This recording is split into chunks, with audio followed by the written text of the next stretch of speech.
is it on, is it on? When I'm setting home. Yeah, that's Okay. why I started putting it in the chat. Yeah, yeah. So it's always nice to have somebody else join. This conference will Yeah, now be you're good. recorded. All right.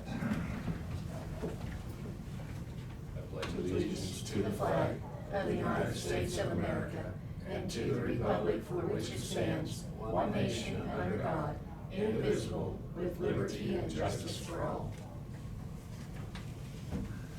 All right.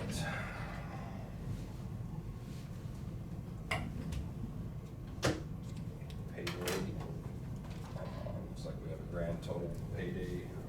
Oh, wait, we have a few from Western Associates that we need to verify before we approve the payday.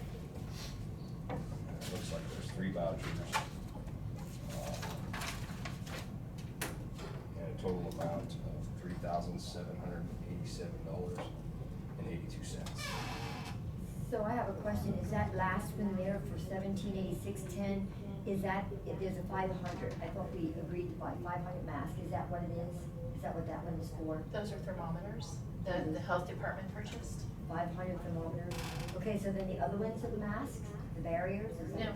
No, We those approved are masks these earlier. that I bought for election. We already paid for the masks, I believe. Last week, Last month?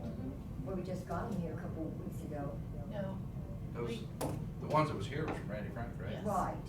Right, well, when I had asked, I had asked when they would be here, he said it'd be another week or so till they got here. But I didn't think, I thought it was only this one that we got. we paid for them last payday. Mhm. I see, okay. So the thermometers and, okay, And then election, barriers. Yep, these. the what? I These missed that. barriers are the other thing Oh, that's. those are for elections. Yes, they will be used for election, but we're using them in the meantime. so. Okay, I didn't know that, Yeah. okay. And then what, the 45-year pin? What is a 45-year pin? That's We have what it is. service awards that we have given to our employees, Mhm. and that's just a reorder of a 45-year. Awesome, okay. And that's a quantity, that's not just a single one. I mean, Yeah. they're just a little pin, Mhm. yeah. Mhm. Okay, So with that, I will make a motion to go ahead and approve $3,787.82 to Western Associates. Second. Second by Randy. Any other discussion? All those in favor? Aye. I'm gonna say aye, just because of thermometers and safety factors there. That's the only reason. I believe some of that stuff's gonna get covered through their emergency. Yeah, that would be part of the declaration. And I know the thermometers were very difficult to find at other places, and so for that reason, I'll say yes as well. Okay, and Dave, did I hear, did you abstain? Yeah, 4, 1 abstention. 4-0.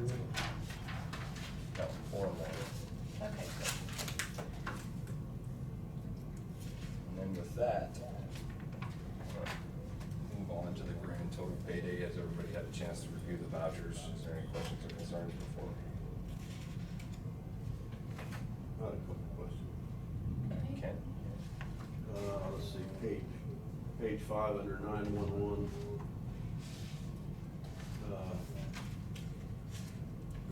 Recording, is that, it says a contract, I don't know if that's an annual contract. Page 5. Okay, I can pull that order. And what's the other question? So she's gonna go around. Oh, I had a couple of them. Okay. Let's see, page 18, I can't remember what it was.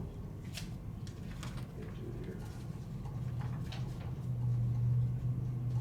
And then the other one was on page 23 under recycle, there was 3,000 and something, I was wondering if that was for 2 loads. Okay, so there was just 2 questions, one on the E911 and one for recycling? Yeah, and, well, I can't remember, I marked one there for road and bridge, but I gotta get to page 18 here. Find out what I was actually looking at. last month. All right, well, I'll pull the other two Yeah, boards. that's fine.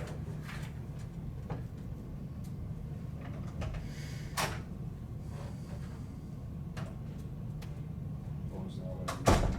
Page 18 that you're talking about? Just not getting there.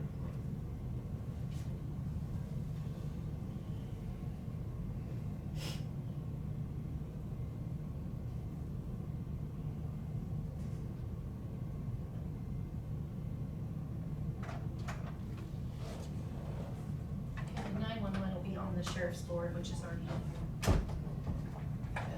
Kent, you've got the sheriff's Oh. board there, so I can look for that specific invoice that you want to.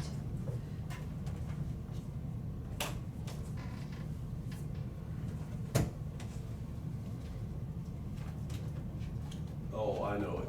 There was a charge to Foley on a rental. I just wanted to know if that was for that big excavator we had to run out there to take that bridge out.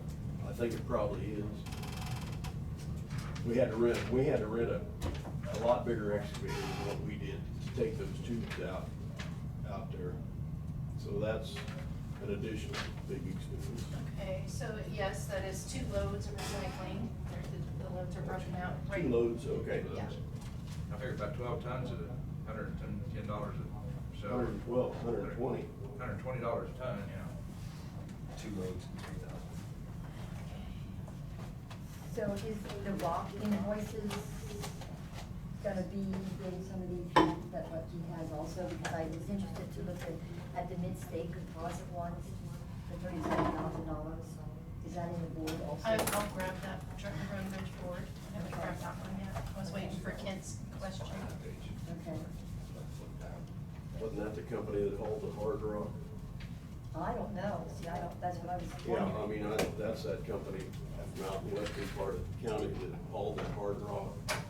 And I'd like to see, where they hauled it from, if that's what it was, I didn't know. I know that's what he goes by anyway. Or what's his, who is it then? You know the guy that has that company? Yeah, that's the name of his company, that Ratzliff. Oh, okay, okay. I just thought it was like trucking. I didn't know that was the name of his No, company. because I think that he does, most of his business is compost. Oh, okay. I didn't know that. That's a word to say. It's easier to say compost. It works in feedlots. Yeah, also a lot of feedlot stuff.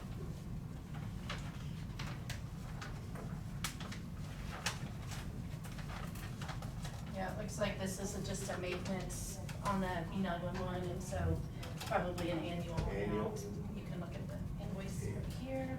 That's a joke, isn't it? Yeah, that's really expensive. And all the computers.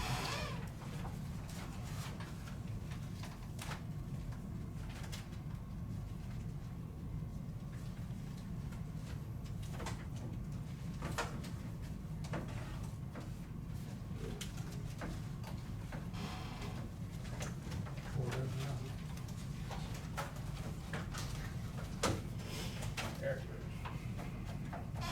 Do it right, it'll go.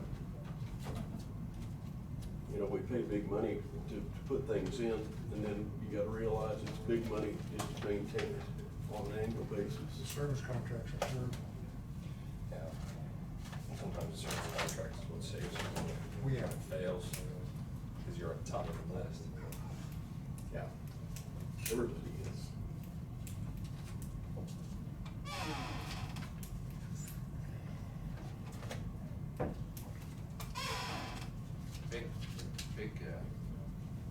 Big ways of doing things cost big money. But I mean, the maintenance contracts nowadays are about like buying new equipment. Yeah. But I mean, when you didn't even have a recorder on your dispatch, I mean, squeak, Sterling frame. I remember Squeak. Huh? I remember Squeak. You remember Squeak, yeah? I was a little bitty kid. But, I mean, you didn't even have a voice recorder when calls were coming in or anything, and now you have all the recording Oh, stuff yeah, that you have goes to, to all of everything. that has to become part of record. Mhm. Yeah. So, is there any other questions?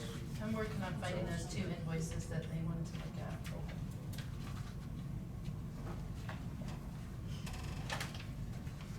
Plus, I think you said some more came in, didn't they? On the recycling, some more invoices? Yeah, I think so, yeah. Okay, so here's the equipment rental one, and the one with the sticky note on it, Diane, is the composite. Okay, Okay. great, thanks.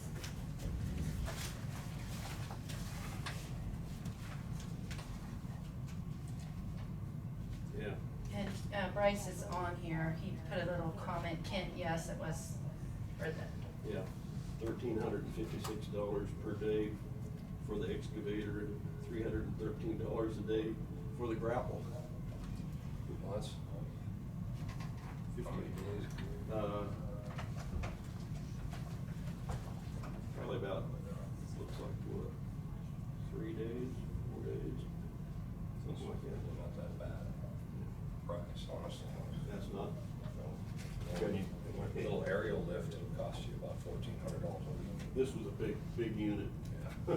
It would've lifted anything. Has a long reach. Oh, wait a minute, I get, it goes this way. Yeah. Oh, Yeah. Right. That's down there in the middle, okay. Sticking in someplace. yeah, it's back I on the see, part it's that's sticking sticking way out, right?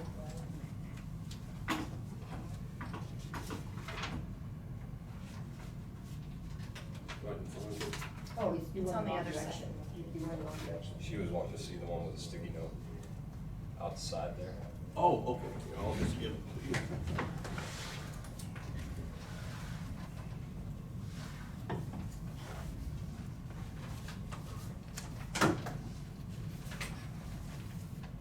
All right, right there. All right, you sure?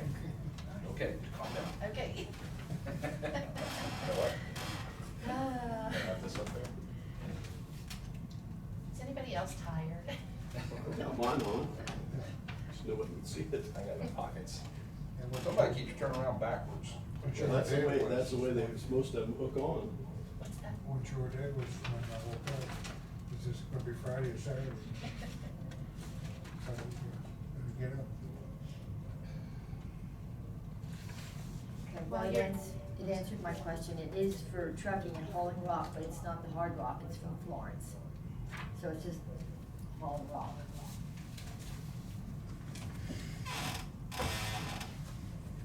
Thank you. I got room for one more over here. I don't know if I can handle two, but I got room for one more. Does anyone have any other questions or things they want to review? Which one are we signing? Over here. You got it? Okay, all right, okay. But this is some of the background, just for the rest of it.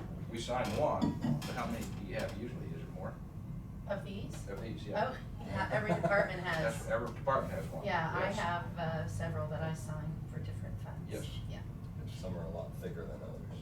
Yes. yeah, Road and Bridge is always the thickest.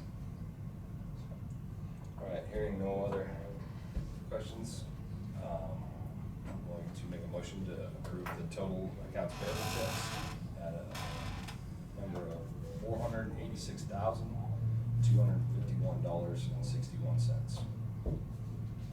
Second. Got a second by Randy. Any other discussion? All those in favor? Aye. Aye. 5-0. Okay.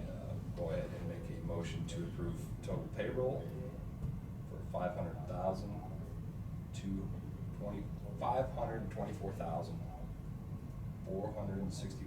$524,461.08. Second. A second by Kent. Any other discussion? All those in favor? Aye. Aye. 5-0. Okay, and I do have the sales tax numbers for you to report. Nice. And the sales tax is $60,473.76.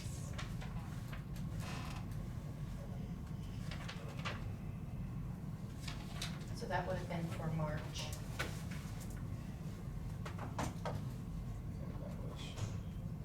Up from March last year. Yeah.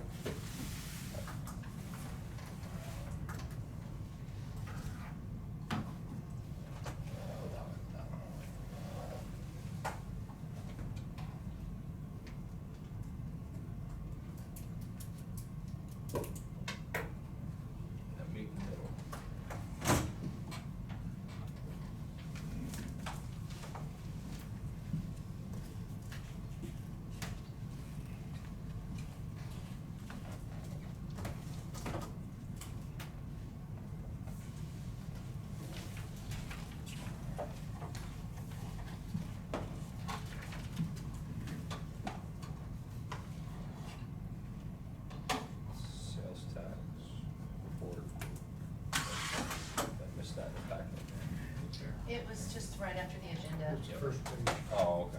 first two No, we're pages, going yeah. right to the vouchers. Mhm.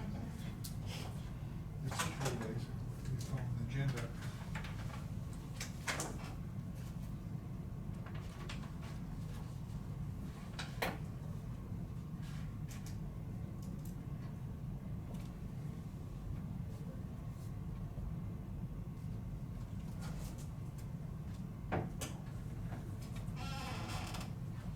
Got this one signed.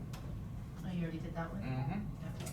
Take this one. Okay. And then, a lot of times I just put stuff down there if it's in Okay. the way. All righty.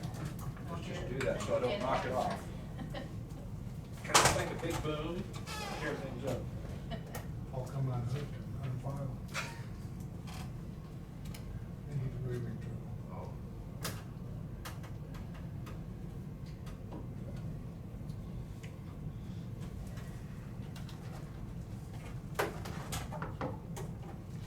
Anything else we need to discuss on payday? Hearing none, I'm going to go to the commission discussion on the county offices and how we're going to handle this entity, because we allowed all entities to open in their own ways. Okay, and so as, just as a review, on the 18th, you had initially made a motion to, I think, Joni, you had made a motion to keep things as they were through the phase, until phase 2 was implemented. That motion died for lack of a second. And we went through the proposal or the plan that was in the packet, and the motion and action that was taken was to adopt the plan provided, and there was no end date put on that by the board at that time.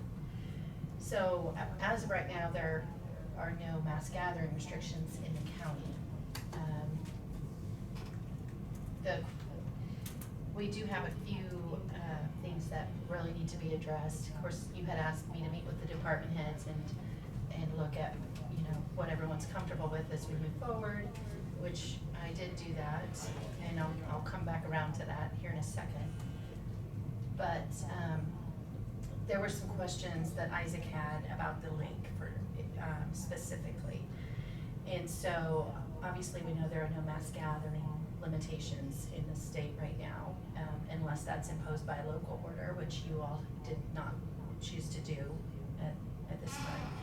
But the two questions then that he really needs to know, the first one is whether the board is ready to open the swimming beach.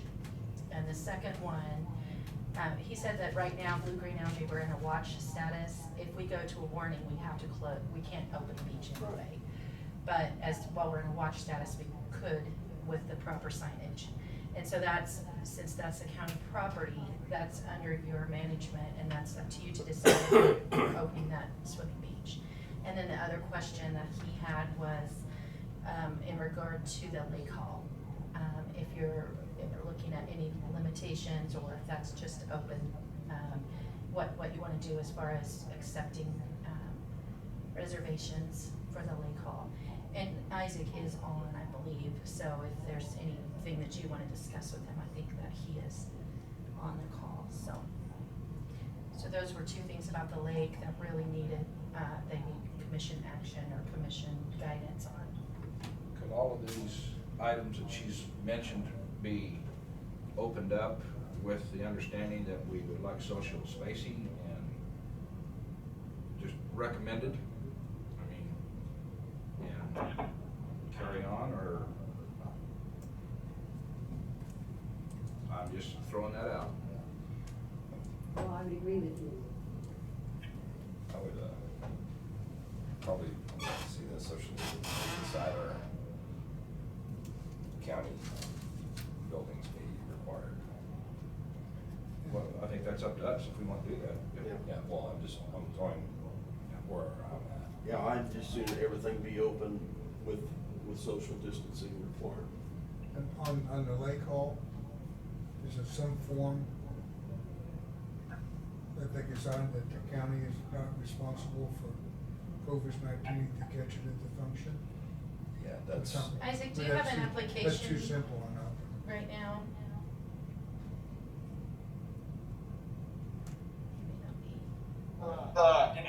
application as what Follow exactly? up number one, that's not muted. Sorry, Isaac, we couldn't hear you. Do you have an application that people fill out when they rent the lake hall?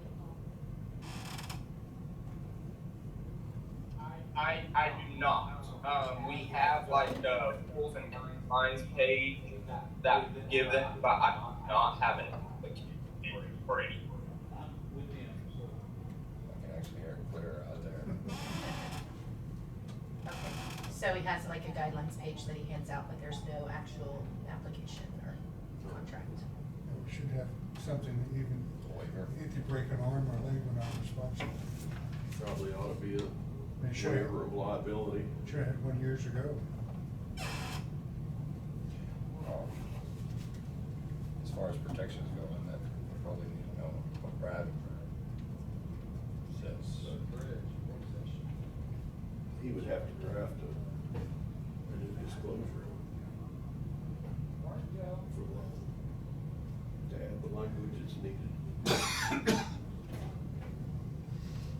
But when we rent it out and we give them that piece of paper and says social spacing, but they've got a family gathering, what I'm getting at is I don't think Isaac should be the, We recommend. we recommend, yes. There is no enforcement to that. Right. It's highly recommended is what it Yes. is. Yeah. Yeah, the Wichita City Council passed all this and they recommend all this, but they've said out loud that they're not enforcing anything. It's just like we talked about the other day, it's personal responsibility at this Yes. point. They passed it with requirements. Yeah. Yeah, Then- but they're not enforcing anything. So they might as well made it a recommendation, because they didn't put any teeth behind it. Yeah, you don't make a requirement, and so I'm in favor of a recommendation, highly recommend social distancing. You know, and if we need to redraft a new disclosure to hand out, whoever's renting it probably should sign it. So you're just talking as it applies to the lake hall. Well, no, I'm trying to apply this to the beach too. Blanket. Yeah. and Courthouse. But I'm wondering if Isaac, do you have, this Randy, Isaac, do you have any other things that's out there that we need to discuss about social spacing and stuff?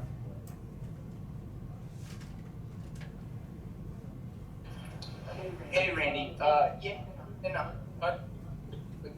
about this in the department head meeting today, but our campus last week in Memorial Week, you know, I had people gathering, 30, 35 people, It's terrible. and as far as enforcement goes on that, I look for what we should or shouldn't do. A lot of people out here acted like the COVID thing wasn't an issue whatsoever, like we were never in a warning.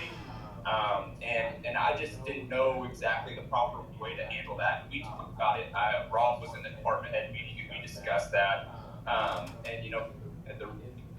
Any enforcement that he knows.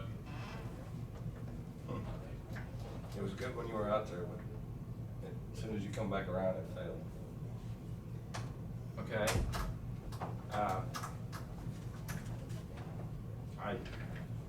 I just think that maybe we put signs on the beaches, at the swimming pool, or the swimming area, as long as it's open, social spacing is recommended. Yeah, I think we need to have it open, because we need people to spread out and not all congregate in one. If one pool opens, everybody, and nobody else does, it's all gonna go there, it's just gonna get a gang up. Is it right, the Hillsborough pool's closed? Yeah, but I believe Marion's gonna open at Marion's some open. point, I don't think they've. I think next week, Everybody was talking about They've got some work to do before they get theirs open. Yeah, plus, if Marion was gonna open on the 8th, what about the country club? it's doing the process of repainting it now, so I'm sure in the next week or so it will be open too. So I mean, there's several other venues, I guess, that at some point, we just don't know what they can be open.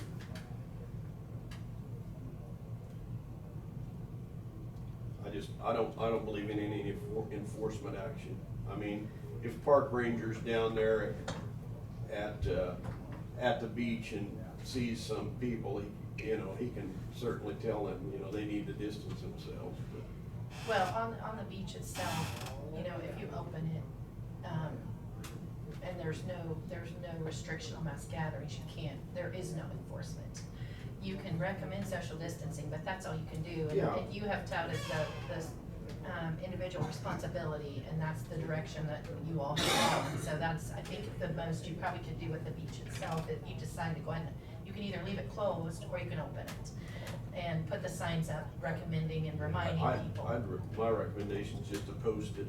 Right. I would make a motion that we allow the beach to open and make a sign that mirrors Deidre's recommendations flyer page.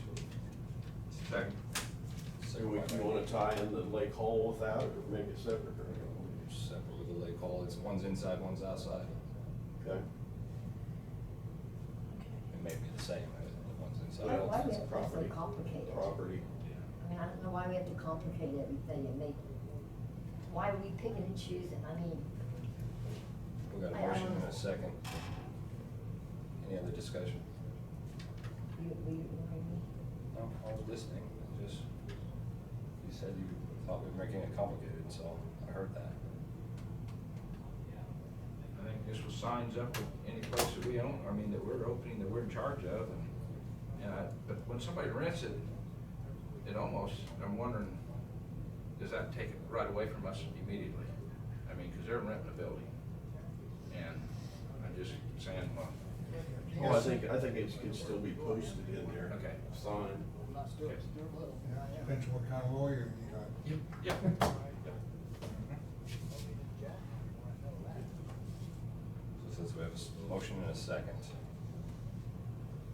either it needs to be voted down or we need to, okay. So all those in favor? Aye. Aye. So the lake opens, signs posted at the lake. Now in the lake hall, Make a motion to open it up with signs posted inside recommending social distancing. Second. Do we need to raise the rent, because we'll have to do more cleaning and stuff between venues? We're gonna have some additional expense, because we should clean it. I think that's a separate issue, but probably needs to be addressed. Okay. Isaac? It's Randy again. Isaac? Hello? Hey, Randy. Okay. Yeah. How about cleaning? What do you think it's gonna take for cleaning the facility after one time? Each time they rent it?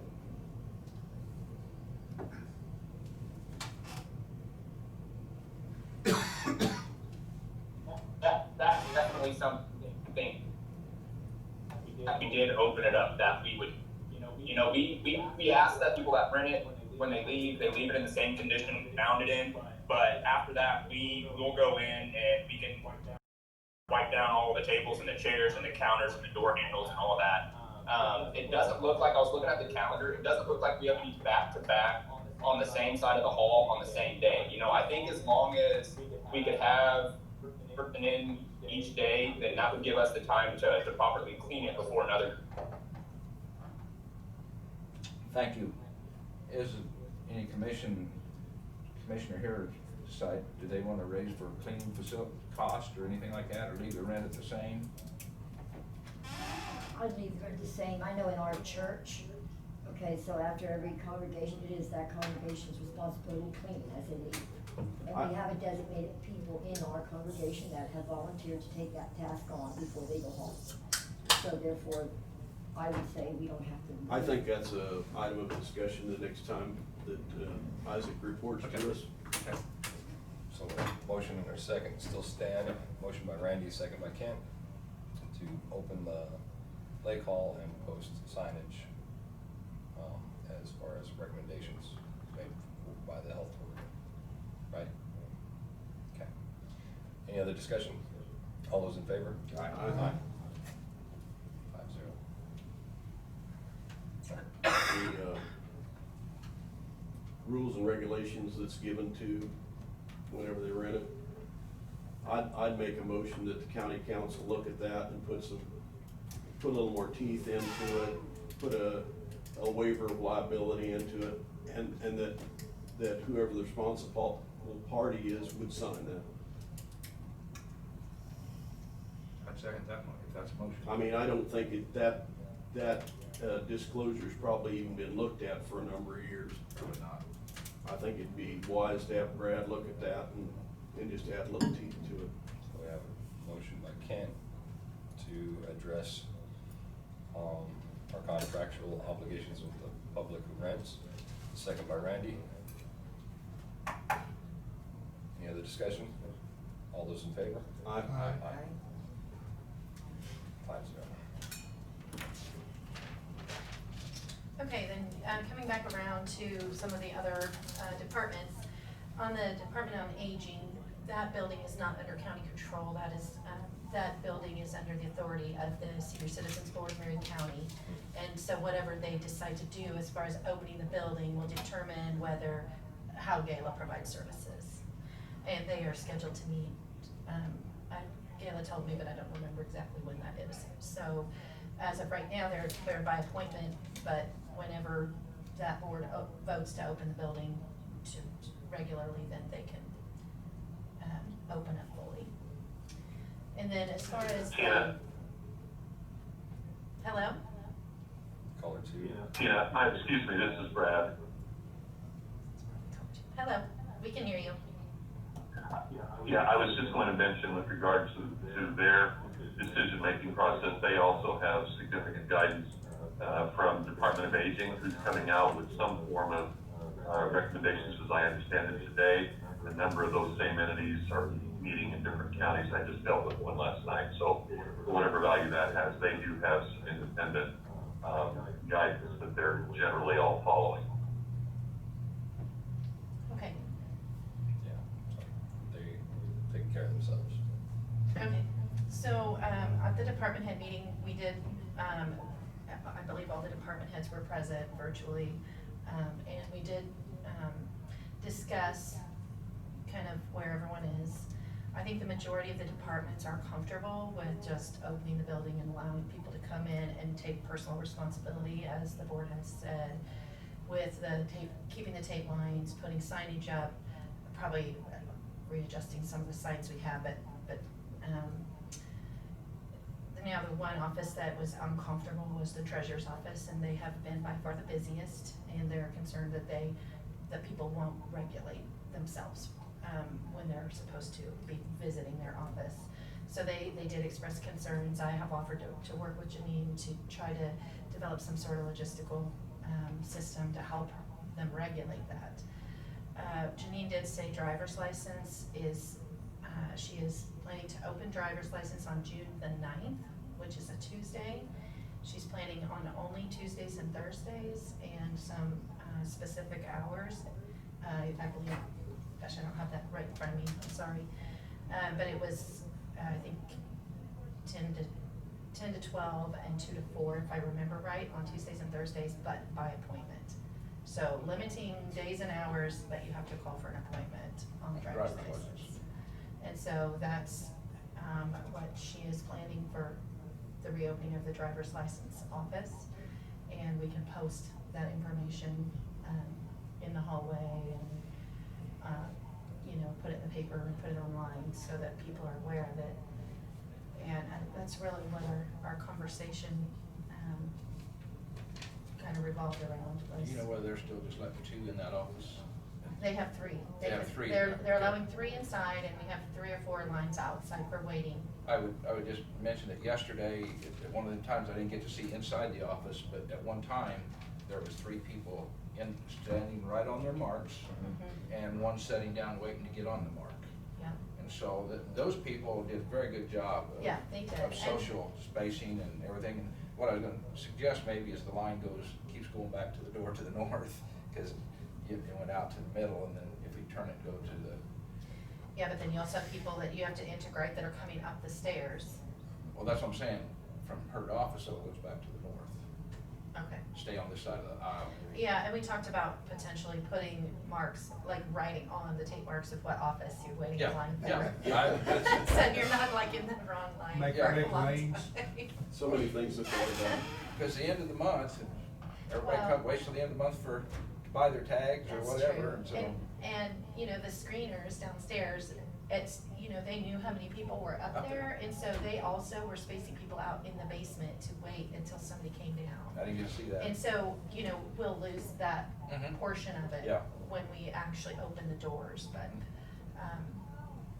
that's kind of where the departments are.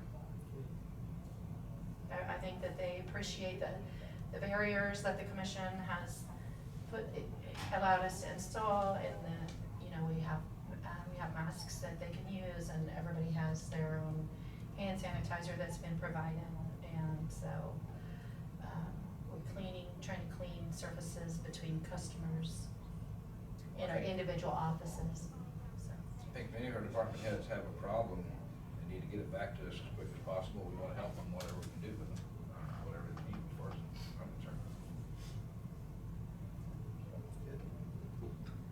Ready for a motion? I'm not ready to make that motion. Yeah, I'll make a motion to go ahead and open the county offices as detailed in the county clerk's plan, using social distances with the different markings. And, that would be ready to go on Monday, which would be the, what, the 1st? Yes. June 1st. Second. Okay. Randy second. Any other discussion? All those in favor? Aye.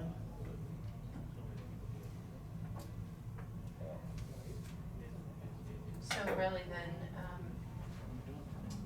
we probably do need to discuss how you're going to handle, this particular room, because, you know, you are recommending social distancing, but, it's probably not gonna be possible, you know, to actually, to do it. So the recommendations are, if you can't social distance, you should wear a mask. I mean, those are the recommendations of the health department. So, I guess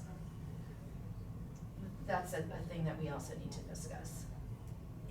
I thought in your plan it had the podium and the sitting area. So we discussed last week the potential of having, you know, trying to maintain the social distancing, allowing the viewing area in the hallway where people can sit and distance themselves and come in to make a comment, and we could sure do that.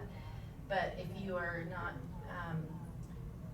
I guess, I kind of want Brad to weigh in on the legal aspects of the open meeting for the public, since the county commission's stance and actions have been personal responsibility and no official mandates. So Brad, are you still on? I am. Okay. Brad, And I, do you have anything to input on that? yeah, I did some additional research. Tina and I talked yesterday. You do still have the ability, you know, absent a pandemic, to control generally the protocols and the process, you know, of how a meeting attendance is accomplished. We do need, with open meetings, to accommodate in some fashion, to allow for, to make arrangements for people to attend. Now, attendance is fairly broadly construed. In this kind of an instance, we have a very constrained space, so we can maintain social distancing by simply in there, you know, posting it and simply putting the requisite number of seats in there that are properly distanced. So that's going to very heavily limit what attendance can be in terms of physical presence, but we would probably post a note on the door indicating that once those seats are full, we're not going to allow standing room only kind of attendance or crowding at the door.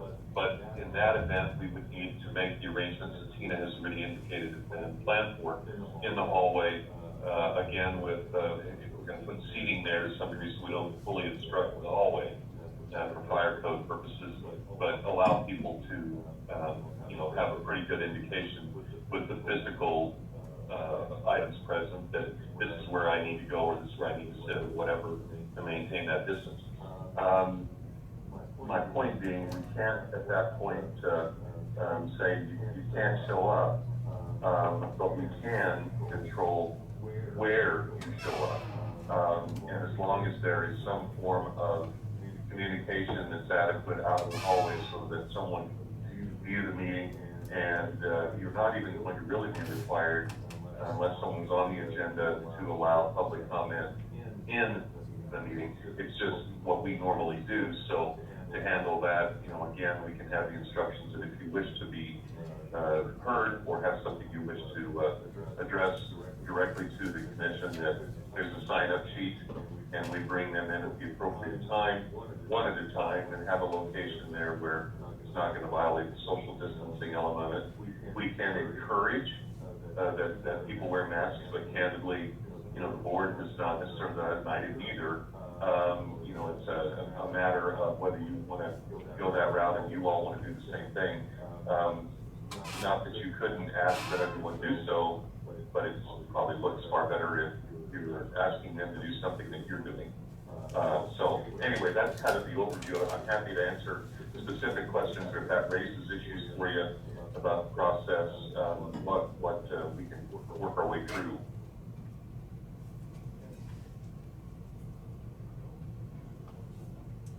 Is that kind of the direction everybody would like to see, or?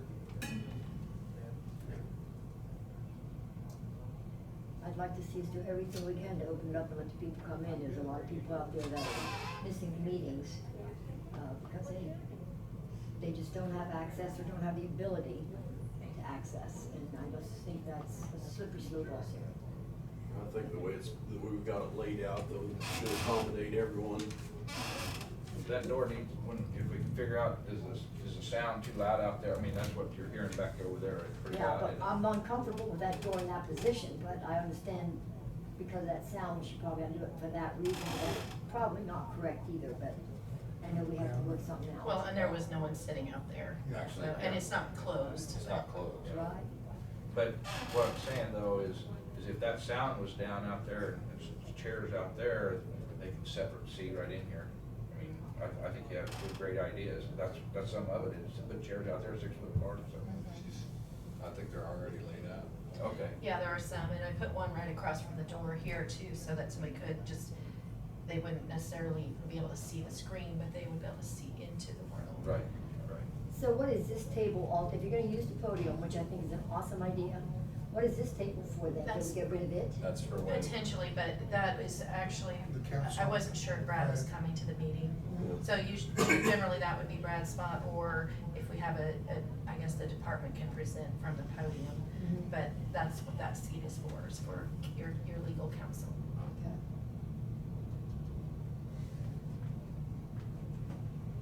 Because when he's here in person and you're all here, we need that seat. Yeah, I think we'll try this arrangement that we have set up now for the next 1 week or 2 weeks and see what kind of response we get from the public. I mean, not allow any spectators inside the room except when they're speaking. Well, and if we do end up, and I know that we won't, that like for instance, today, county council is attending virtually, so if I know that ahead of time, we don't always communicate that ahead of time, but if I know that ahead of time, we could potentially fold that table up and, there's room for a seat in here. That still maintains the social distancing, so one spectator could be in the room. As long as they don't fight over who gets to sit in the room, and they don't just put their stuff here to reserve their seat and then walk around and do other things, that's not If they're very gonna sit there, fair. they're gonna sit there, otherwise it's open seat.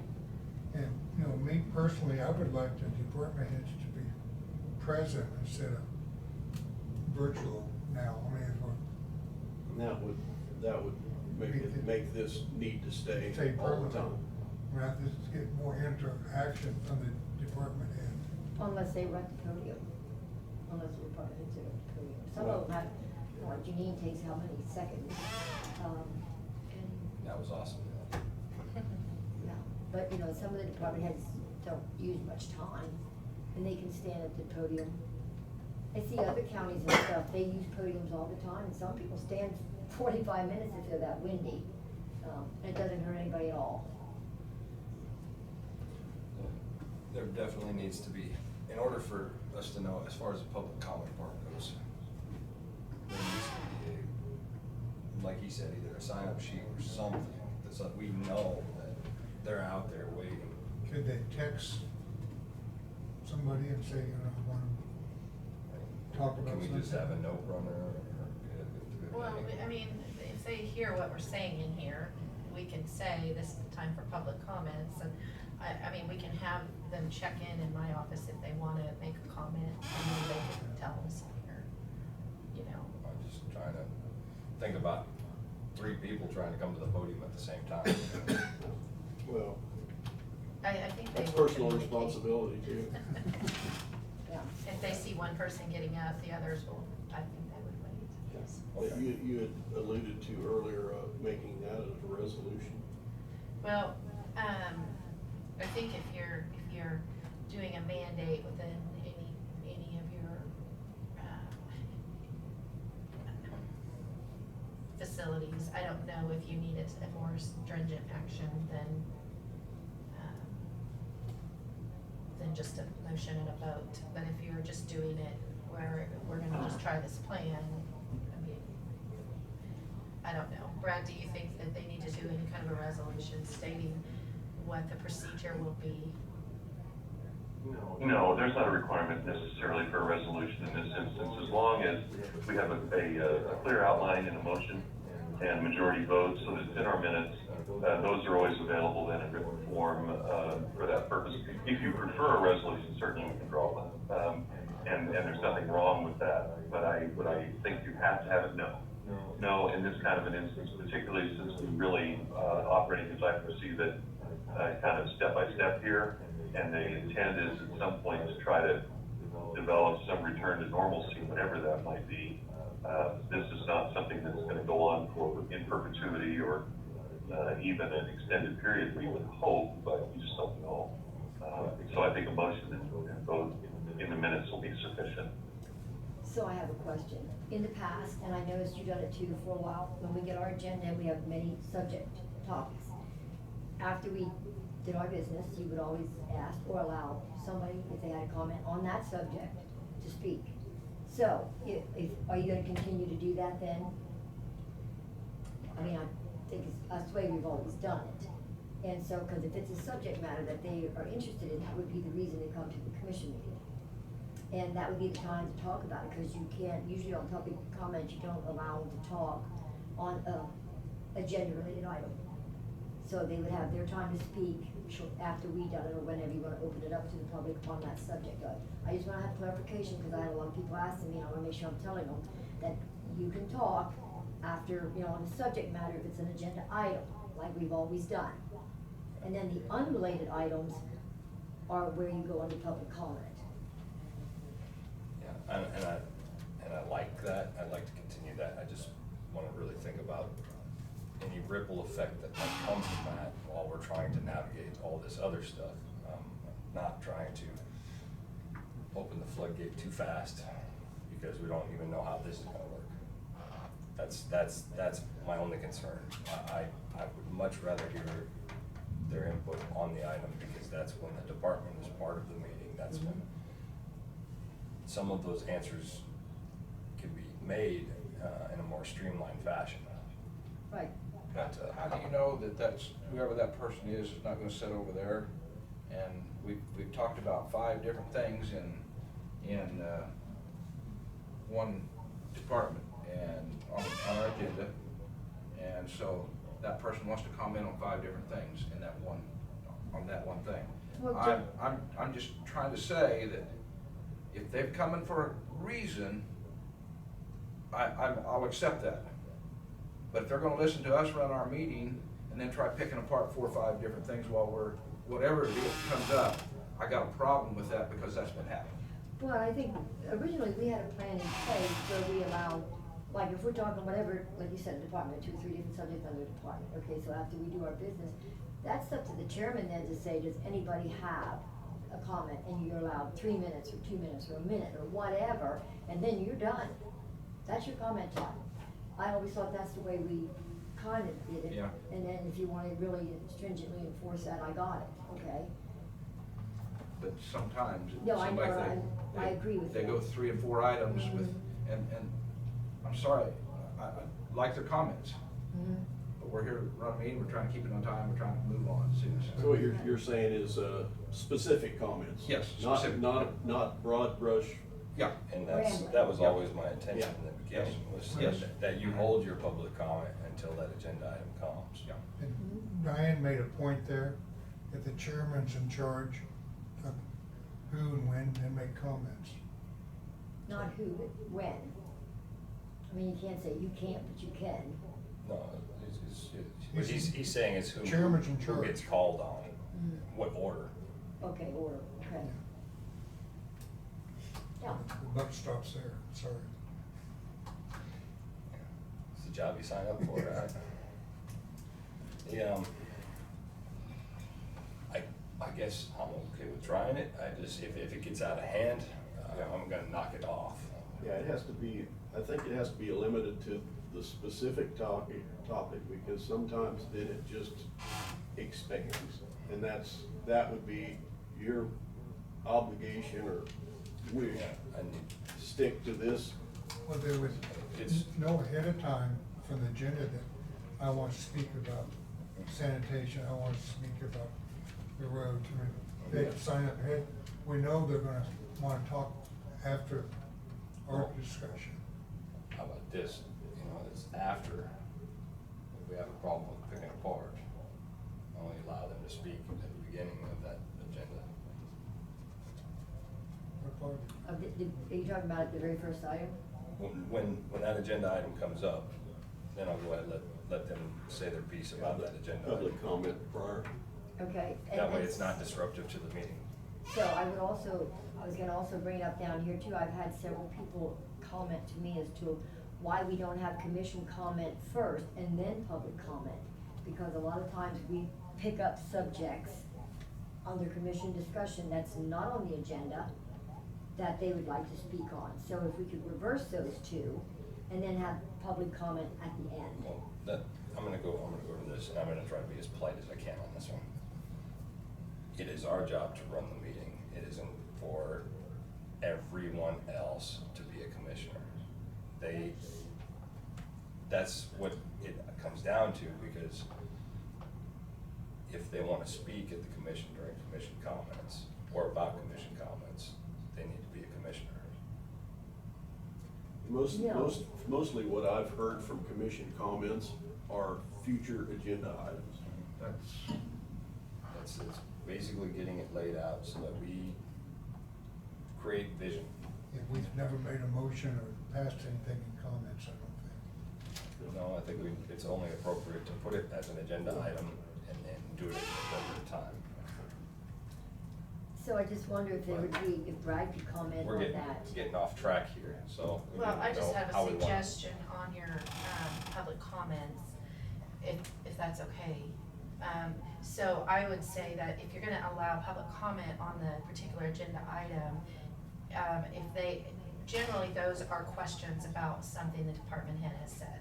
So I would say if you're going to do that and allow those comments at every agenda time, in every department, I think you allow public comment about a specific discussion that was held, if there's clarification that's needed, or comment about that thing that was said in the meeting. And I think that if they have something else for the department itself, but it's not something they talked about in that specific meeting that day, that they should hold it for public comments at the end, or ask for it to be scheduled on a different day. Yeah, I think that's kind of what we were alluding to. That's kind of what we've been doing anyway, isn't it? Yeah, I thought so. Well, but a lot of times, what I have observed is you would have someone make a comment or ask a question about what was talked about in the meeting, and then they'll bring up a whole nother subject and start asking questions about it during the agenda time of the public comments. Yeah. So if we're talking about buying a dump truck, you know, they might ask a clarifying question about that, and then, even if it wasn't discussed that day, they might go into the rock on their road. And, you know, if that wasn't, I mean, That's why I said it needed to be specific to that agenda item. Dave, why don't you pass this over to Commissioner Novak, please? I'm okay with Thank you. all of that, just, I'm gonna, sometimes things get off, it's real easy for things to get out of whack. Yeah. And if somebody would raise their finger or something to help me out. I think it's getting off. I think when we did have, people in attendance and we followed this same format, it seemed to work okay. Yeah. And I like it. and I do like it that way, because as the courthouse has been locked down, the whole reason why I started going that direction when I first took the chair spot was my phone used to blow up a lot, and then it didn't so much, and now it does again. So it kind of allows some things to get resolved without it having to be being on the phone all day. Turn that blow up button off. Turn it Yeah, off. no, I don't do that. I'm in I'm here to favor help of them. just leaving it the way we have it structured. Okay. And allow public comments to. Right. After the department head's presentation. Okay. And sticking to, One person at a time, no permanent spectators in this room, they all have to be out in the hall because of the social distancing. We needed to make a motion to that, Unless we have room for a chair, like she said. unless there's a room for one. Yeah, but how do you decide who gets that chair? I guess they will. I'll go ahead and clarify that. If I know Laura's been online, Phyllis has been here, if the press is here, I would like to let the press begin the room first. Yes, if the other paper's gonna start attending. That is part of our open meetings and showing transparency. Is that LP on the deals, did you see? Yeah. Okay, I didn't know who that was. Well, I'll go ahead and make a motion that we go ahead and open up our meetings per recommendation, to keep the social distancing in the commission room with the additional audience seated in the hallway with monitor use and sound, with one person at a time being able to address the commission. I'll second that. Any other discussion? All those in favor? Aye. Aye. I'll make another motion that if seats are available, the press has first right to the seats inside the room. Second by Randy. All those, any other discussion? All those in favor? Aye. Aye.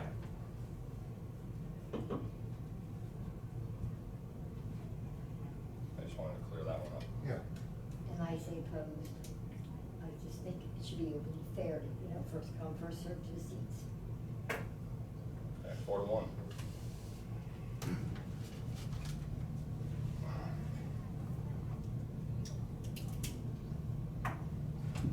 right. Anything else we need to clear up on that? I don't think so. We were all I think over the I place have there it. for a minute, so. I think I have everything I need to know what we're supposed to start next week.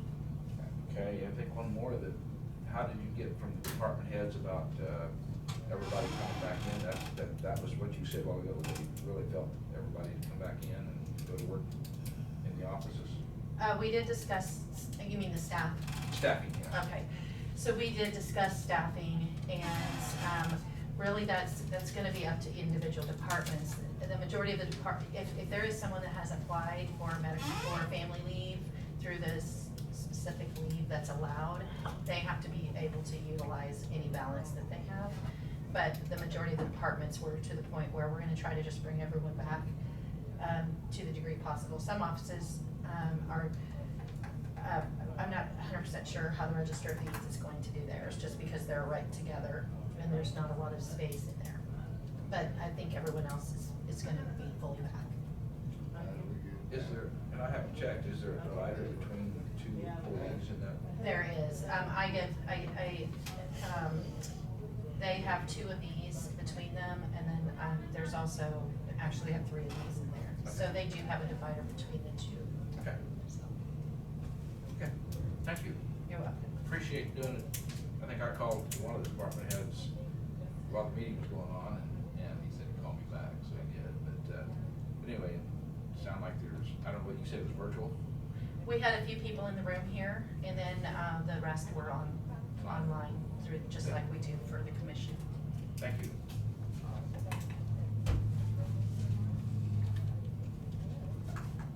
I guess our last motion was open-ended, we didn't set a date on it. So we'll reevaluate at some point and take care of another progression. Yeah. So I guess, yeah, clarifying, my assumption was it would be on Monday, that we would take, Yeah. that we would do Yeah, that. yeah, that would be Part of the motion. effective Okay. Monday. But, I'm just saying there was no end date, so. Right.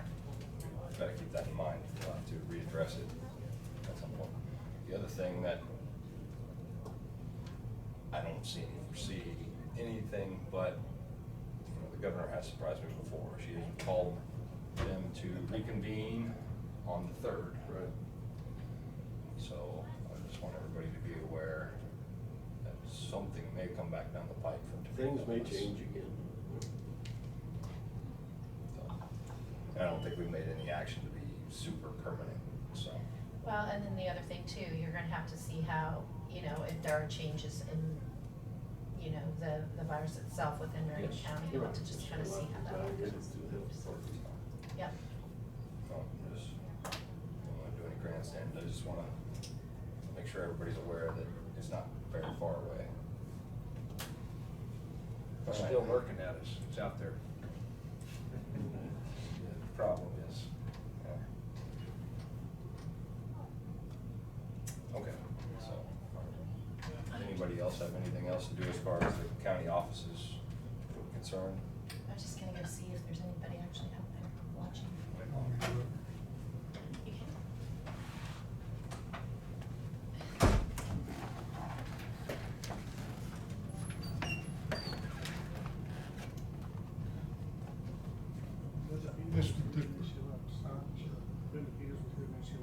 This Bryce is out, is all. keep them out. Are you ready for him? Well, I think that there's a public comment, commission comments. Yes. Yeah. I think, I got a feeling that public comment, Bryce may need, wouldn't hurt for Bryce to be in the room. Oh, okay. So you're starting it today then? So, Bryce, instead of being a presenter? Okay. Okay. Well, there's nobody, Set the table, want to we still have the table today, so.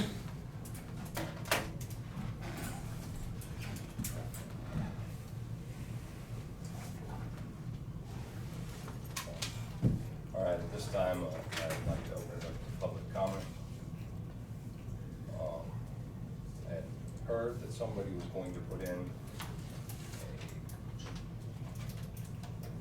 a written public comment. I don't know if you've received anything, For a public comment? No, I have not. received anything from the public as far as it's going to pertain to today. Okay, well, I think I have what you're talking Commissioner about. Novak has a packet that was handed to Yes. Okay. me. I have it, but I was gonna wait till Bryce, not just a public comment, because it will entail the, road and bridge work I think session. maybe, I'm wondering That- if maybe the entire commission should have a copy of that. Well, I so- have a copy, but I said it's for road and bridge work session, not just for. Right, I mean, what I'm saying is if it's for the work session, perhaps the rest of the board members should have a copy as well, so they can I got refer that. to it. And I said I had it here for them. I was gonna give them a copy. She I mean, gave me- there are copies. I was Yes, just there are gonna offer to copies. make copies. No, they're here. They're here for the work Okay. session, we just haven't got there yet. That's all. This goes back into the same thing the other day, though. It's public comment. It's not sixth commissioner. We need- I don't get what you say, okay, so what I have right here is just some extra work that I didn't have a lot of time to work on for the road and bridge work session, but I was working with other people as well, questions, input from the public. Roads are public, and everybody out there on the roads has a right to talk to their commissioner to get something from the roads, okay? Suggestions, ideas, comments, whatever, that's what the work sessions are all about. And so I'm bringing Well, forth, I'm bringing forth ideas, suggestions, questions. we've already had an issue, and I'm not gonna go into too much detail about potential litigation from bringing up public comments as it was derived from a commissioner. I have no idea what you're talking We about. don't need any more legal fees. Are you saying you don't want the public to have input on I this? do, I'm asking for it now. I'm gonna present this as a commissioner in the work session. Okay. Well, if there isn't any other comments out there, Move on to the work session. Shall I unmute and see, and see if anyone else has a comment? Are you calling for public comment now? Okay, if anyone on the virtual meeting has a public comment, or if, then this is the time to unmute your device, and you may either send us a chat or comment into the meeting.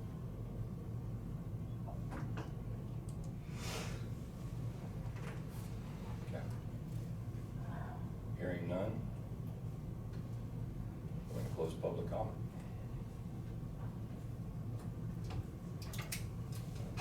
So, commission comments. just an item of information, as Skid Board met yesterday, and they are moving ahead with the revitalization program. So if any communities has any houses that are rebuildable, able to renovate, they are trying to get started on that. Thank you, Kent. I've just had a city commissioner contact me, and they want to know what our program was for the haul-off.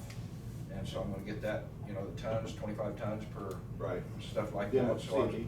I was gonna, C&D, I was gonna get that back to them, because they apparently have some that they're wanting to start on. And so, I guess maybe I need some contact information to give them to get, or is it too early yet to do this, to get contact information, so. Well, that They would could be, be aware. it would be through the SCED office. SCED office. Either Steve Wilkinson or Bill Lampe. Lampe.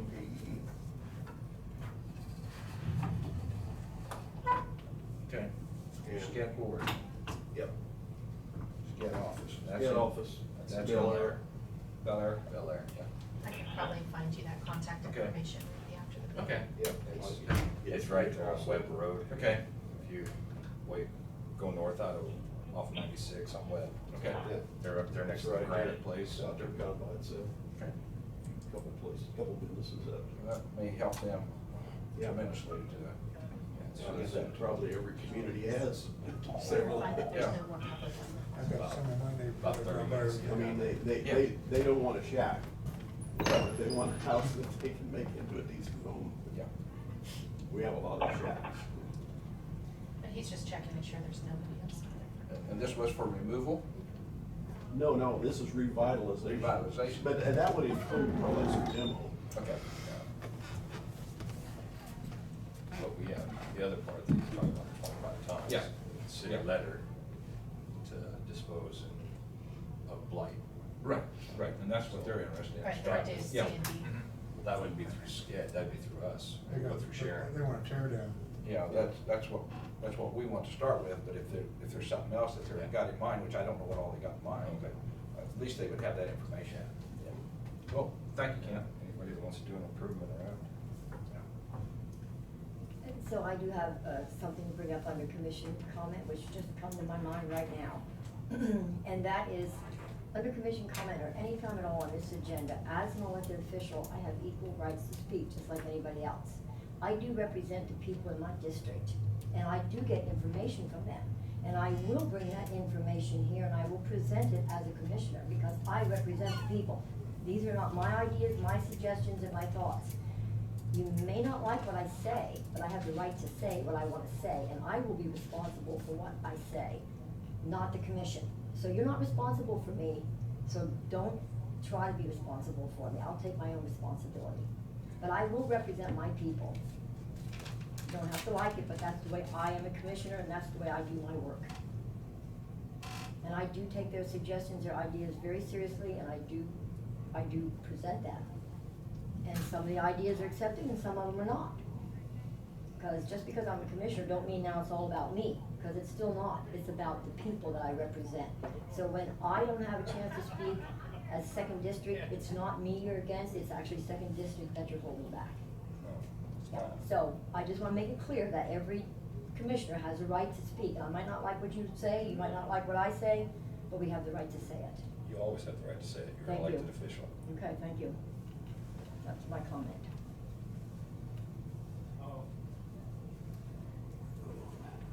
Okay.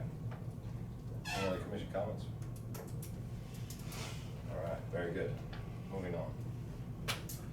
The road and bridge work session. This time. Okay. Well, I guess this has finally got here after being postponed or rescheduled or whatever the case may be, so. Everyone should have got a copy of this back when I first turned it in on a 5-year plan. At the time, we weren't able to really go through it. I'd kind of like just to go through that, see if any questions about stuff. I did want to tell you, first of all, that we just had this LTAP meeting or brochure that came out about roads. I put some copies out here on this table, very, very good document from LTAP to talk about what good roads are and things like that. So I'm gonna try to put it on the website as well as on ours, the counties as well as the road bridge, so people can look at it. So it's good information for that. Currently through the end of March. Huh? Yes. Is that right? I'm sorry, I apologize, I don't mean to interrupt you. Procedurally, I would ask that you guys go ahead and vote to close your meeting, because even though it's a end of month meeting, you did it as a meeting, took some actions in those instances. There were minutes taken. A work session is just that. There is not a requirement that minutes be taken. There's no ability to take any action or make decisions formally that are binding upon the county as the elected board. So what I would suggest you do is do what you normally would do, move to adjourn, and then you can announce as part of that we're moving immediately into a work session. We'll convene immediately hereafter, but not right now. It's just flowed right into that, and I didn't hear any motion, second, or vote on adjourning your actual meeting. Thanks, Brad. I'll make a motion to adjourn. Second. Got a second by Kent. All those in favor? Aye. Aye. Now we're going to reconvene into our work session. Okay. Anyway, that was on there. I also wanted to tell you that obviously due to the weather and cloudiness, everything else, we are sitting at the end of May about $690,000 worth of rock that has been purchased and delivered. That includes everything with the hard rock, the contractor trucks and things like that. Unfortunately, due to the situation, we're probably gonna have to try to get caught back up. We're gonna have to go back and start using more contractor trucks to get more rock on the road. We just can't seem to get enough put down. So, you know, obviously a lot of you have sent pictures or comments or phone calls, whatever the case may be, to try to get ahead of it. So unfortunately, due to that situation, we're just gonna have to start doing that. We are planning on getting our blade patching started this next week so we can get into our chip sealing, which follows probably 4 to 6 weeks after that, so that we can get that done during the heat of the summer also. So just FYI, we're gonna try to do whatever we can to keep the budget under control, but we're kind of looking like things were last year where, I wish there was an open budget to get it, but that's the way it goes. So. talked about dumping it right down the road. Yeah, I mean, just getting it there, that's the whole thing. So anyway, that's what we kind of look at. But as far as that, you know, I've got this, schedule that's here, that's my plan. I'm not- making copies of your plan, because Okay. we didn't have it in the packet. Okay. So they may not have it with them. Okay. So, I'm getting copies for you all. Okay. Bryce, on that deal, keep us posted on whether there is any hard rock out there, I mean, of any place that you see, that, You mean is how it's performing or to put No, down just, more of it? I didn't know if we can even buy it yet.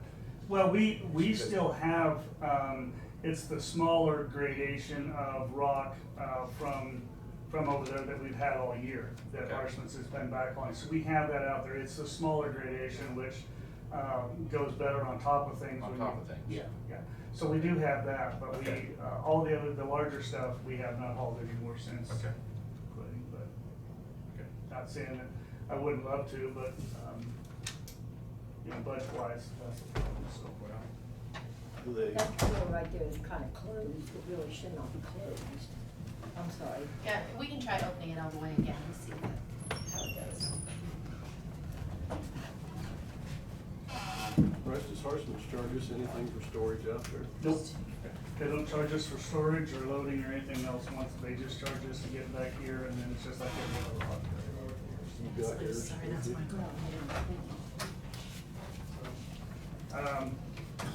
Said before, I kind of started out with some of the simple issues as far as road design, you know, different criteria, kind of talking about where we sit. You know, obviously, Marion County is a large county, 954 square miles, and quite a few of those have roads every mile. And plain and simple, we have just the 1 mile sections. You know, we typically use the numbers, 200 miles for paved roads, 800 for gravel, and 600 miles of dirt, just for the ease of estimating and budgets and stuff to that effect. Obviously, $7 million budget. But I kind of talked about road design, which is more probably for the public than anything else, as to what those ideas are. We talked about paved roads, that you know, the main thing is we just don't have anything to build on, so our paved roads aren't holding up real well. The last year has just been absolutely atrocious on paved roads. We could probably blade patch and or overlay every road we have and still not gain a lot. But that's what we deal with in today's society.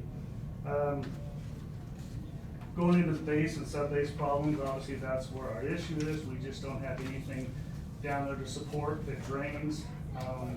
And therefore, if it doesn't support and or drain or into water, the water sits there and degrades the whole base, so that's what we lose. So, obviously with the existing payments, you know, we've talked about what we got. The following page was the information that I gave you in October of 19 of what I thought was the proper thing that needed to be done for these roadways. Obviously coming up with, you know, approximately $24 million worth of work.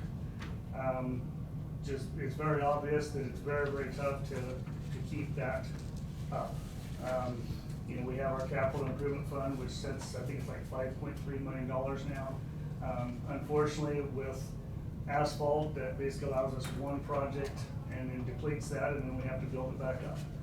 So without any other different revenues or income streams or whatever else, it's pretty tough to try to, you know, and don't get me wrong, I'd love to keep those roads, the people that live on, love to keep those roads, but they're extremely costly to try to do that. So, you know, we're gonna try to continue the chip sealing to save the roads we can. Still brings up the issue that we may not be able to save some of these asphalt roads.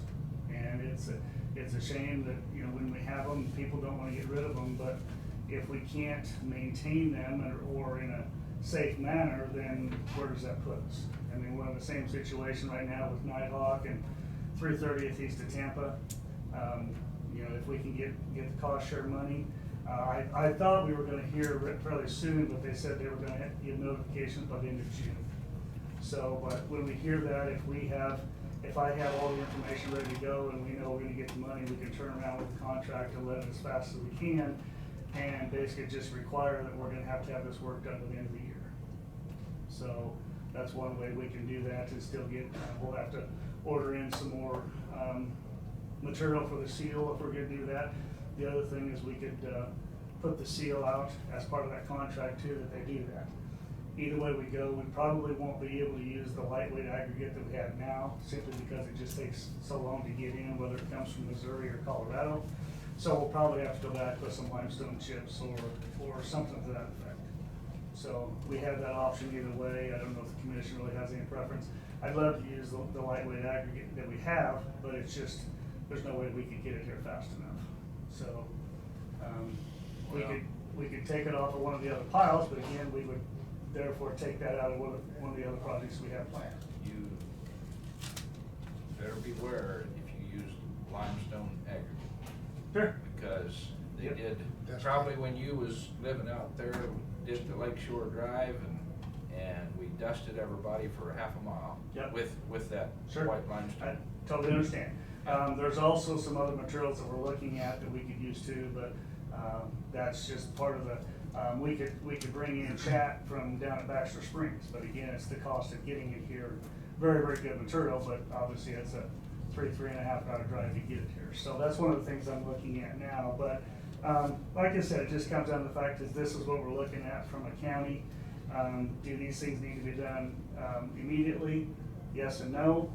There's some that require more priority than others, but we still have to look at whether we do something now or down the road. We have to find ways, because every year that these roads out there, they deteriorate, and once they start deteriorating, they tend to deteriorate faster when they get to that point.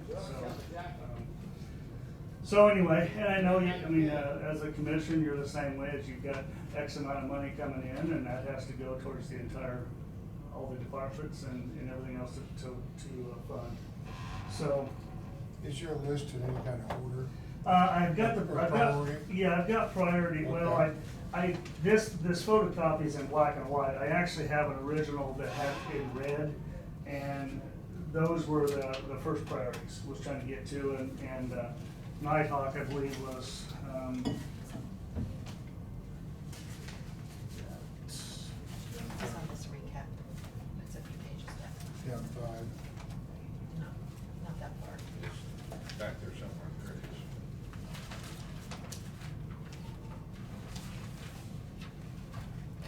is. Yep, that's it.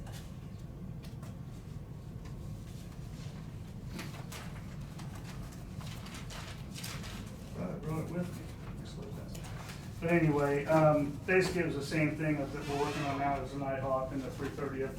And that's as of October of last year. So I know Kansas north of 56 has a tremendous amount of rutting and potholes in it, and unfortunately we really don't have any plan to work on that. That's one of the roads I could probably blade patch all the way from 56 to 290 if it's got so much rutting and stuff on it. And so it comes down to the issue of where do we put the tons we have?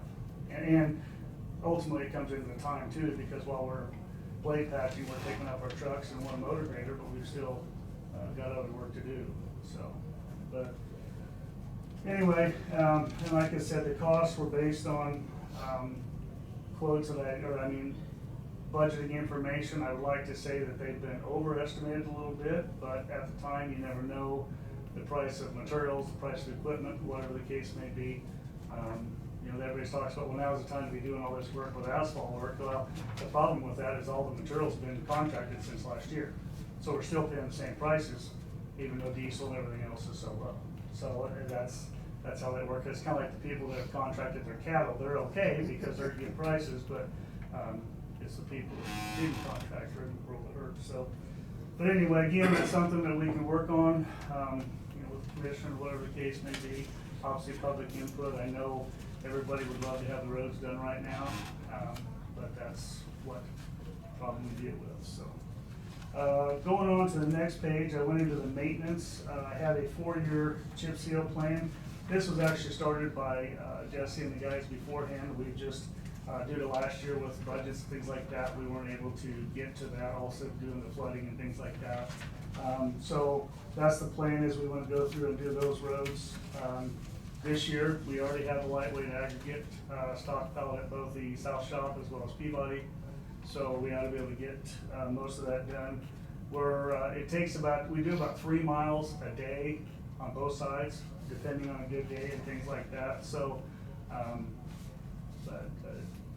the guys, we feel very confident that we can maintain that and get that done. So we're hoping that when it comes to the chip sealing, we can be done in a couple weeks. So then that puts our trucks back on there and back out to work. So the other thing is I want to do is end of this year, I don't know when the last time it was done, but I'd like to go in and put pavement markings on all of our roads. They haven't been done for a while, some of them are a little rough, but if they're in good shape, obviously we wouldn't, but anything that we chip seal or blade patch, we probably will have to do something to that effect. So again, I mean, you run 33, 34, 44, 47 miles. That's, this is the way it's split up before. You can rob Peter, pay Paul, pull one out of one and move it up a year, move it back a year, whatever the case may be, but. That's what I wonder if maybe it's a little too aggressive, and by balancing it out to get more 30 miles and add a 5th year on there. Well, we could do that too, 5 year. but it puts you now in instead of a 4-year cycle, it's a 5-year cycle. So it's like everything else you do with maintenance. The farther you push it out, the more you can deal with. So by doing that, you could possibly look at more blade patching or whatever else in the process. But again, it's a plan that can be changed. I actually looked at, and the way they're set up now is it's kind of based on a certain area. I mean, we go up Sunflower, and then we hit the County Lake, and then we hit Eisenhower, and then we do Pawnee. So we're kind of centrally located. The roads up north are kind of done all at one time. The roads down south are kind of done all at one time. So we try not to move the equipment any more than we have to. So that's the way it's set up. But I'm open to suggestions. If you guys can come up with something that you think is more beneficial, I mean, if you look at the fact is we could turn around and say, go from 5 years, we could go to 6 years, we could go to 8 years. But again, the longer you wait, in between though, that's what hurts. And unfortunately, the conventional seal is better than nothing. It does seal up the road a little bit, but those cracks come right back fairly quickly.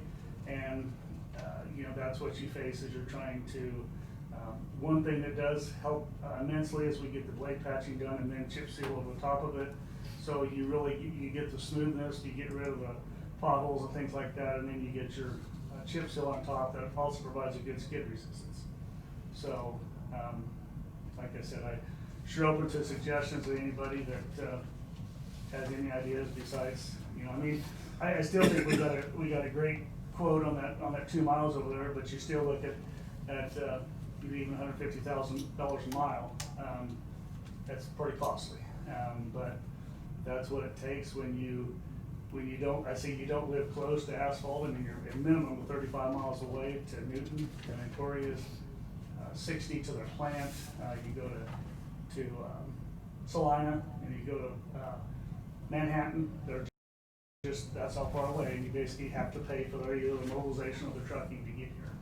So if anybody wants to open up an asphalt plant in Marion County, then we can take that to our advantage, but I don't see that happening, because I know the one with APAC and Newton doesn't see a lot of work either, but that's the way it goes. So, and excuse me, APAC actually has a plant in Abilene also. So, I mean, it's a little bit closer, but it's still pretty good trucking to get down there, so. Obviously the biggest issue as of late has been the gravel roads.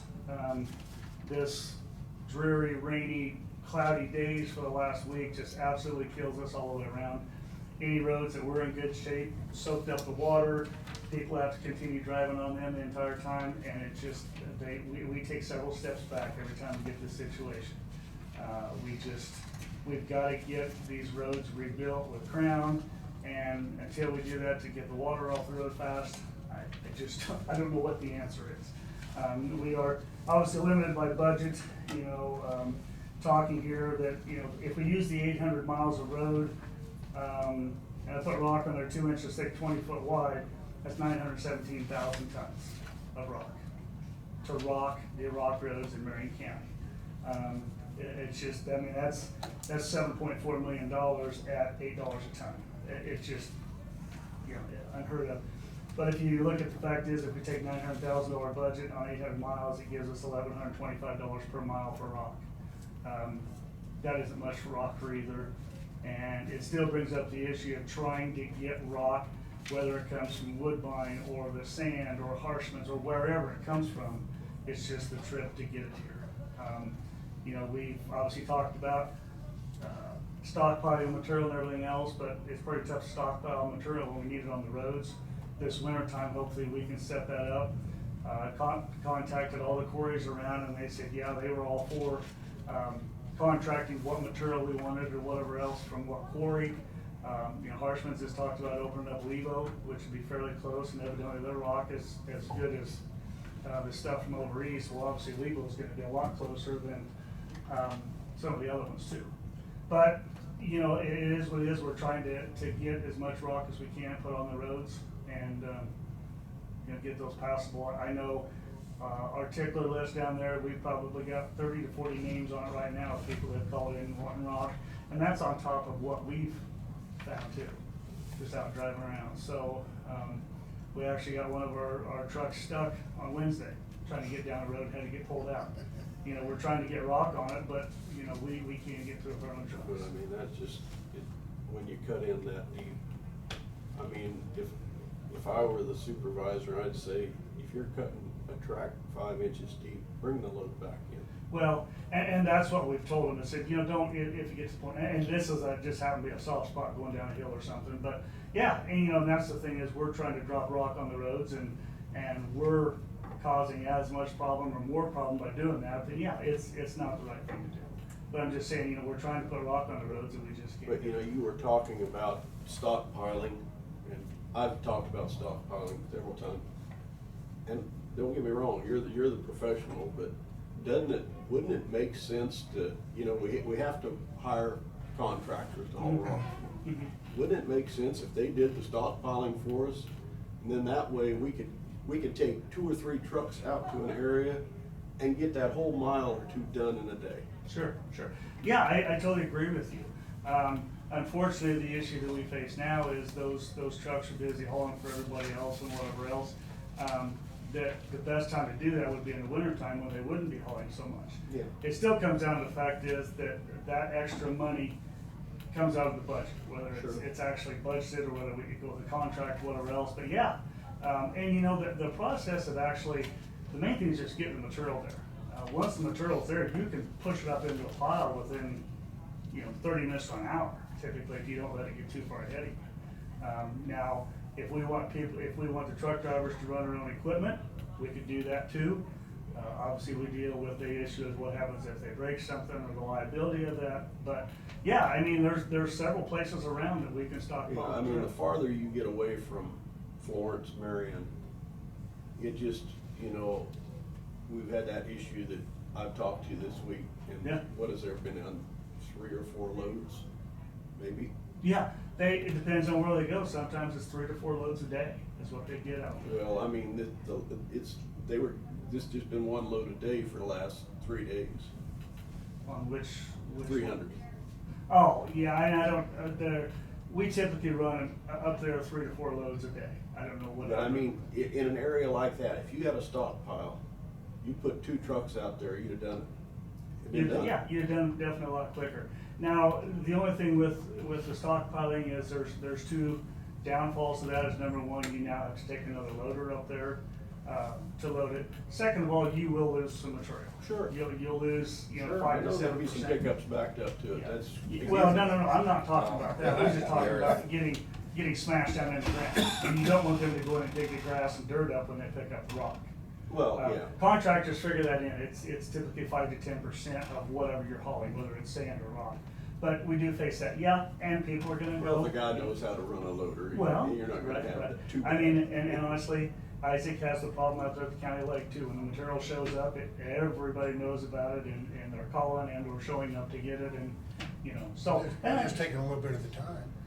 you know, I understand if that's what it is, but honestly, yeah, it would be great to do that. We just have never got to the point of, and honestly, with our little trucks, that's not real conducive to drive it all the way up there in the stockpile either. No, I'm talking about the big haulers. Yep. Do that. And honestly, that's the thing to do is McPherson County does that. They contract the rock and their hauling all at one time, and they basically say we want X amount of money here, or X amount of rock here, X amount of rock here, and we want it in these time frames, and then that's the way they go. Didn't you at one point look to see if you could get it in here by rail? The problem with rail is the only place that we could probably unload it would be Florence, as far as Marion County.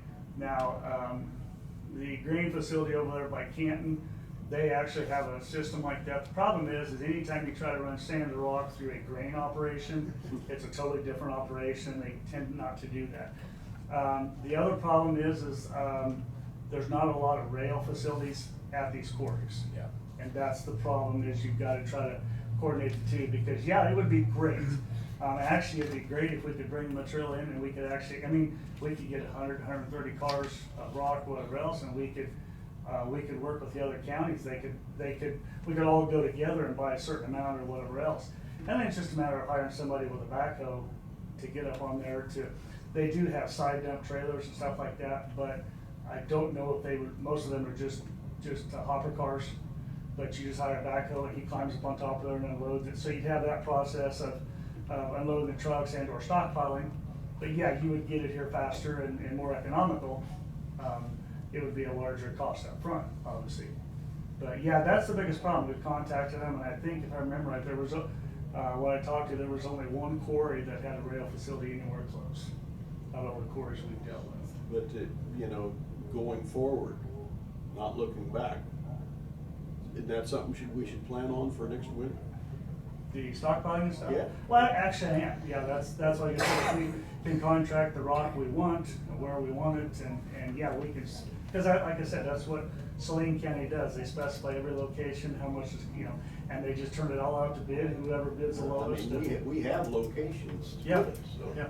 yeah, we have. It's not like we have to go lease land. Sure, and that is a beneficial, is we actually have spots all over the place, and working with KDOT is, I'm sure if we needed more spots in different spots, they have extra right-of-way places, we could probably do that too. So, Bryce, I have a question since you're talking on that with him, and you said it yourself, winter time is, when you look to stockpiling and stuff like that, but when I was doing the research and stuff on the other quarries and things like that, by the time winter time gets here, most of their rock, especially the hard rock, is already contracted. That's something we need to be doing now, not winter time. We need to be estimating what we need and contracting it now. Yeah. I don't know if you have to pay for it now, but No. at least get our foot in the door. I've contacted Woodbine and Harshman both, and both of them said, yes, that's not a problem. They don't need really that much time to do that. They said, you can do it anytime, but they have people that contract in November, December, and they can still get the rock to them. So What about the hard rock, some of those outlying? they're the same way. They told me that they started taking bids and stuff in the summer. Sure. For that, are you considering any of those? Oh, yeah, I wanna try to get the best rock I can for the best price. That's the toughest part, but, most of them, and right now, they're all the same way, they're just crushing as fast as they can, trying to get stuff out, because, everybody around is in the same situation, just like we were 2 months ago.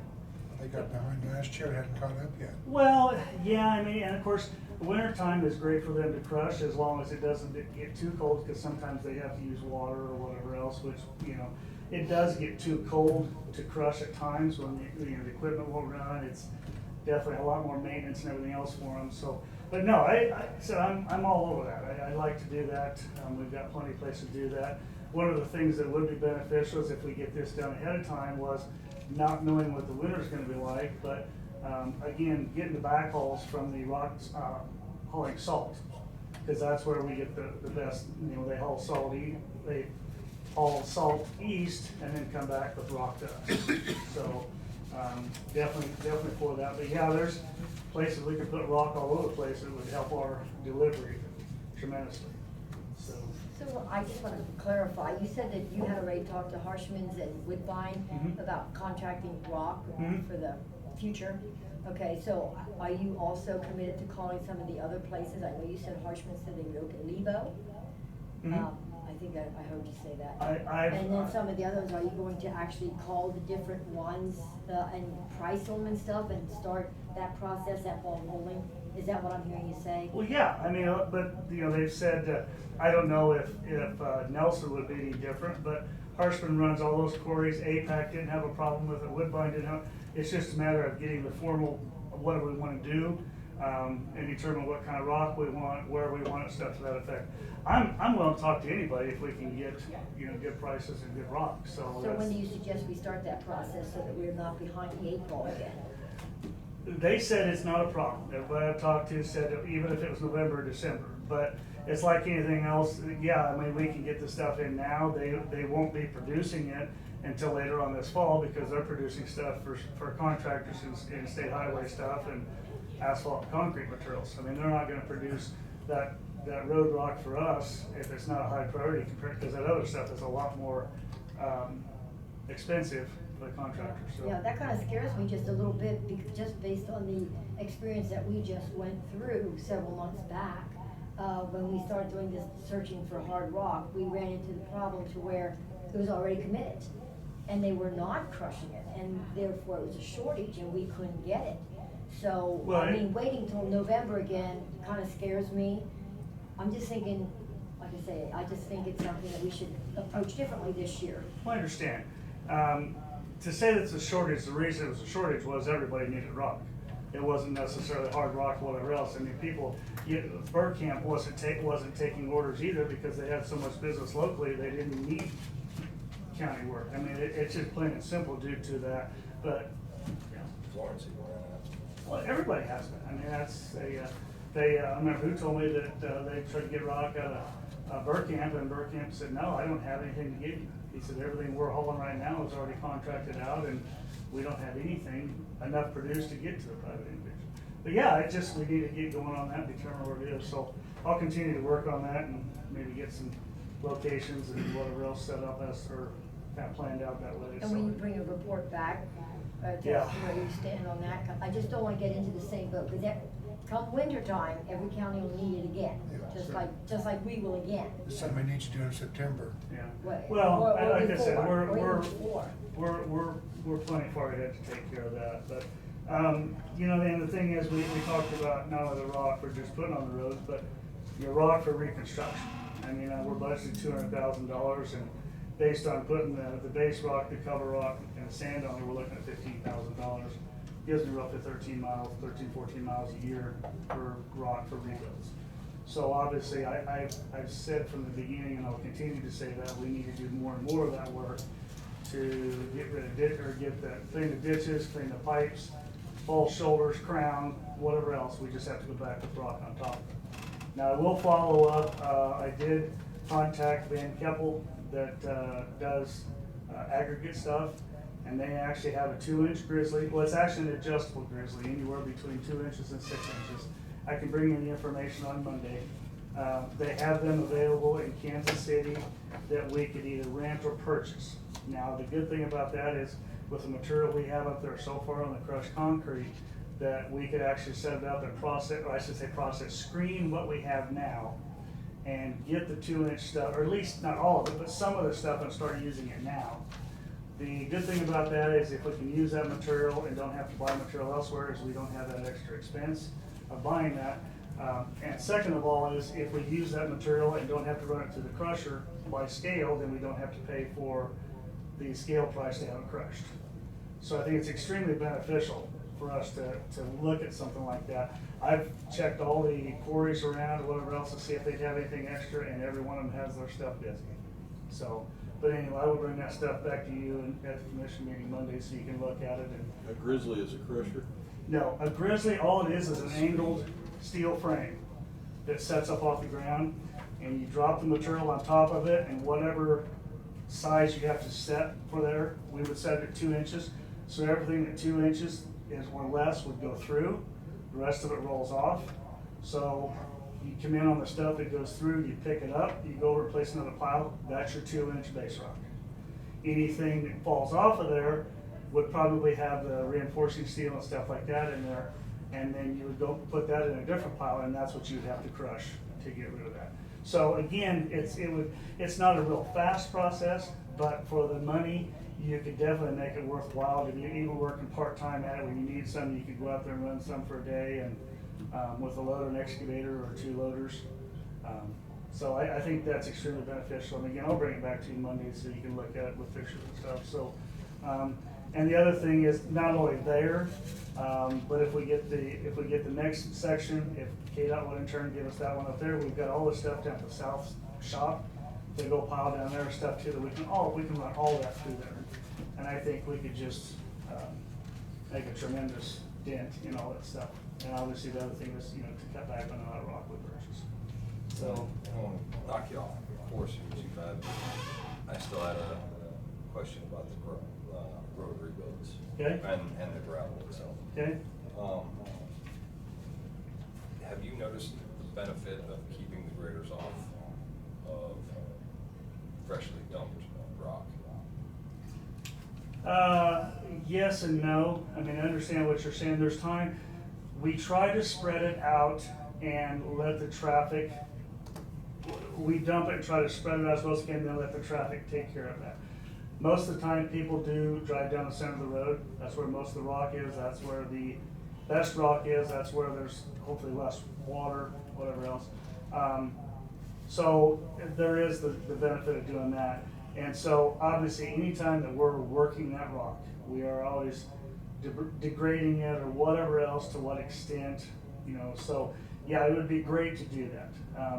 And then the problem that we have is typically after, depends on the amount of traffic, it can be a couple days to a week or whatever else, you end up with your two driving lanes that you now have to come back and kind of spread that out a little bit. But I think most people enjoy that as long as it's not put out there too thick. And we try not to do that, depends on how much rock we put down. But yeah, there definitely is advantages to that, but there are times when we have to, if we put rock out there, that we need more rock than just that, we do have to go out and spread it out. Obviously, I would hate to, or I hate the fact is we have to go out there and work on any of the roads, but that's just something we have to do. That's part of my plan. I will tell you that on this vista up here on the dirt roads we're working on, it was amazing when we were out there working a week and a half ago. We had that disc and that sheep's foot out there, and I was amazed that I drove through there Wednesday afternoon, and I did not leave a track or throw any mud on there all the way through that whole mile. We just rebuilt, even though it wasn't finished. But it was amazing how well that was, how more compacted with that cross slope after all the rain. And then when I went to go back to the highway, I drove 300 across there, spun and threw mud the entire way. So I mean, there are definitely advantages to, even before rock got put on it, that's worthwhile. So it still comes down to getting that cross slope and that compaction, those ditches in there is the key. But I wish there was just something we could say we could drop rock out there and it would last for however long and I was just looking. Well, some of the complaints, excuse me. You're all right. I was just looking at preserving the rock, after first couple months. Sure. There's one experiment out there. Yeah. And it's nice having those phone calls. It's nice to have those phone calls, yes it is. I said I'm the most frustrated person in Marion County on roads right now because we just where do we go next? I mean, we've got people calling in and we're trying to go by the list, but we still have others, and it's a vicious cycle. I'll bring it up because you're talking about commercial haulers. So, if you're working over there at the commercial haulers, Again, take the strip and leave it alone. I know there 2 months ago we were hauling, I believe we had 17 trucks hauling. Now we made a huge dent into it, but again, that's where we're looking at almost $700,000 out of $900,000 by the end of May. It is what it is. We just don't have the resources. We don't have the resources budgeted to take care of that. But we also need to take care of the constituents out there that, it's totally understandable. If they're leaving tracks or getting stuff going to and from their houses, we have a serious problem. So we have to try to resolve that. Well, I know I've gotten to the point, and I'm glad to take anybody's calls, but is right now, that rock is in an emergency. Is it for emergency access? Is it a high priority because you have to feed cattle or something like that? Or is it you don't want to get your car dirty? Now, those people that need emergency access, because, you know, we got a lot of elderly folks around the county. To me, that's high priority.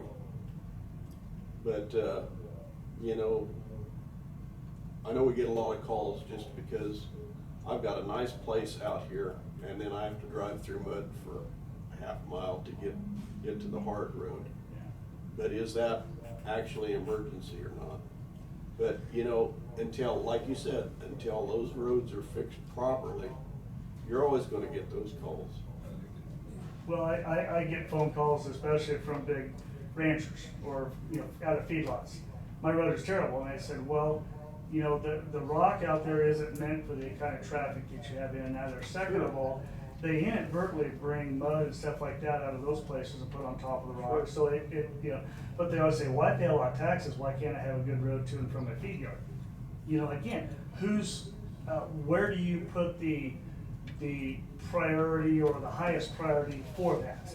I mean, we don't really say, well, we're not gonna do that till we get this done. We've got that list that we're trying to work through, and unfortunately, we're adding more names than we're taking off. So Bryce, I have a question that a constituent had asked me, and it's just a suggestion, I wanna get your input on it. He was asking about the way we pull up the shoulders and stuff, and I know you did some roads with that here last couple times. But he was asking why we could not use two graders on one road, coming down, one behind the other, and each one pulling it up. And that way you're bringing the dirt kind of to the center, and then have the rock truck behind them, and leave the rock there so that the traffic does spread the rock itself and pack in, therefore assisting to build the crown and everything at once. I know it's two graders on one road, you wouldn't want to hear that, but if you're using two graders on one road and they just go down one time instead of up and down, just two of them, you're doing that, you're actually gonna cover, theoretically, more ground, and then get the rock truck right behind it. And I thought that was an interesting idea. He said he's seen it done in other counties and it works well, and I'm just wondering what your take is on that. well, you say you cover more ground, yes you do, but you also don't cover enough ground. You're still covering ground with one motor grader, plain and simple. You're doing 1 mile faster here, but you're not doing anything over in the other section, wherever that blade man comes from. The issue is not bringing up the material out of the shoulder, whatever else is. If you're going to pull the shoulders, the ditches, whatever the case may be, and pull it up to the center, you can't just pull that material out there and leave it. You've got to be compacting it, because you should be bringing, you know, most of our roads are, most of them are flat, maybe up to 2%. Well, you bring them up to 4 to 6%, you have to bring a lot of material up. And you can't just bring the material up and leave it without compacting it, because all you're going to do is push your rock in there and you're going to waste most of the rock. But I understand the significance. You're going through there, especially on highly traveled roads, you are getting that mile done faster. But again, you're just having two blades there. Typically, when we build a road, we have at least two motor graders out there anyway. Typically, we'll have them going back and forth, because one of them may be cutting up ditches, one of them's doing the cross slope, whatever the case may be. But it still comes down to the fact is, you now have to turn around and have the trucks right behind you. So whether it's our trucks or the contract trucks, and it still brings up the issue is that wherever that is across the county, it's still coming out of the rock budget. Yeah. You know, either way you look at it. But no, I mean, that's one of the reasons why I wanted to go out with the Rome disc. I mean, I think it worked fantastic up on Vista, because that road was so wet, we probably still couldn't have been doing anything. But getting that soil mixed up and get some air to it, it was amazing what it did. That's something we can look at, or that we've looked at. Getting the compactor out there, I mean, there's so many things that we can try. I mean, I have no problem with it. It still comes down to the logistics of getting that material into the center of the road and then going from there. Unfortunately, when you rebuild roads, they are not fantastic to begin with. It takes a little while for the rock to get pushed in there, to mellow out. It's like anything else, dirt roads. You send them through a wintertime frost heave and they do a world. It's amazing the difference. So it's like anything else. So it's a double-edged sword, when the fact is, if you go in and rebuild the roads, then you got to turn around and take care of the rock and the compaction and everything else afterwards. And usually within a month or two, it's in great shape. It just takes time, so. And I would also say in defense of the big ranchers and stuff like that, I know like even Rock and some of those, they buy their own rock a Oh, yeah. lot. And they only buy the really hard, I think he buys it from Ottawa, if I'm not mistaken. I think Deeper Rock buys most of his from Ottawa because that's hard rock, I'm not sure, but. If I remember right, I think that comes from Harshman, but I, you know, it could be. I doubt that serious, but him and, cause I know him and Mike, they talk about that all the time, about the hard rock that they buy, best because of their Sure. trucks. And I do know there's other ranchers that do the same Yeah. thing, so, I mean, But- I mean, but- that is hard rock. I mean, and I understand that, and it's very frustrating for me when, and ultimately, what the other thing it comes down to is, we don't have enough resources out there to take care of these roads, not only rock-wise, but equipment-wise. With these 12 sections, trying to run up and down these roads to get things taken care of with this week we've had here, they're just 2 to 3 times behind what they were before.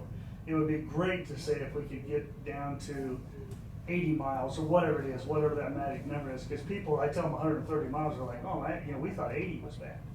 But we've got to come up with equipment, materials, and labor to take care of that. That's, So. that could, I mean, I'm glad Diane brought that up with the 2 motor graders, because it kind of feeds into what I thought, you know, about laying down the middle, leaving it, keep the road grader off. As you do that more and more, you would free up more and more miles. Yeah, well, yeah, and every mile that we do fix will require less maintenance and everything else too. Yeah, I totally agree with you. So, but it's just, like I said, the biggest thing is once we get the blade and or whatever else we need to do that, is just getting the rock on it right behind there, you know, as much as anything, so. Yeah, I'm not even just talking about the rebuilds, I'm talking about the ones that were just band-aiding. You're dumping that road down the middle and you're staying off of it, that frees up that grader a little bit more and more to go help with. To say that it frees him up, it Well, just, yeah. it provides more time for him to work on other roads. Yes, yes. And yeah, and honestly, the more that we can do that, then the less we have to worry about hauling down our stuff too, so. But I like the result of the one that we've had, so I just. Yeah, so, Well, to me, until we can get all of our blade men to accept the fact that they have to own those roads, I don't know if you can ever get it where it needs to go. I grew up in this county, we had township maintenance, every one of those maintainers could build a road himself. He didn't need anything else other than they had to road. yeah. And they had machines that were so inferior to what we have now. It would appear to me that from what I've seen, and don't get me wrong, we've got some good blade men, but that is the heartbeat of our road system, is the blade man.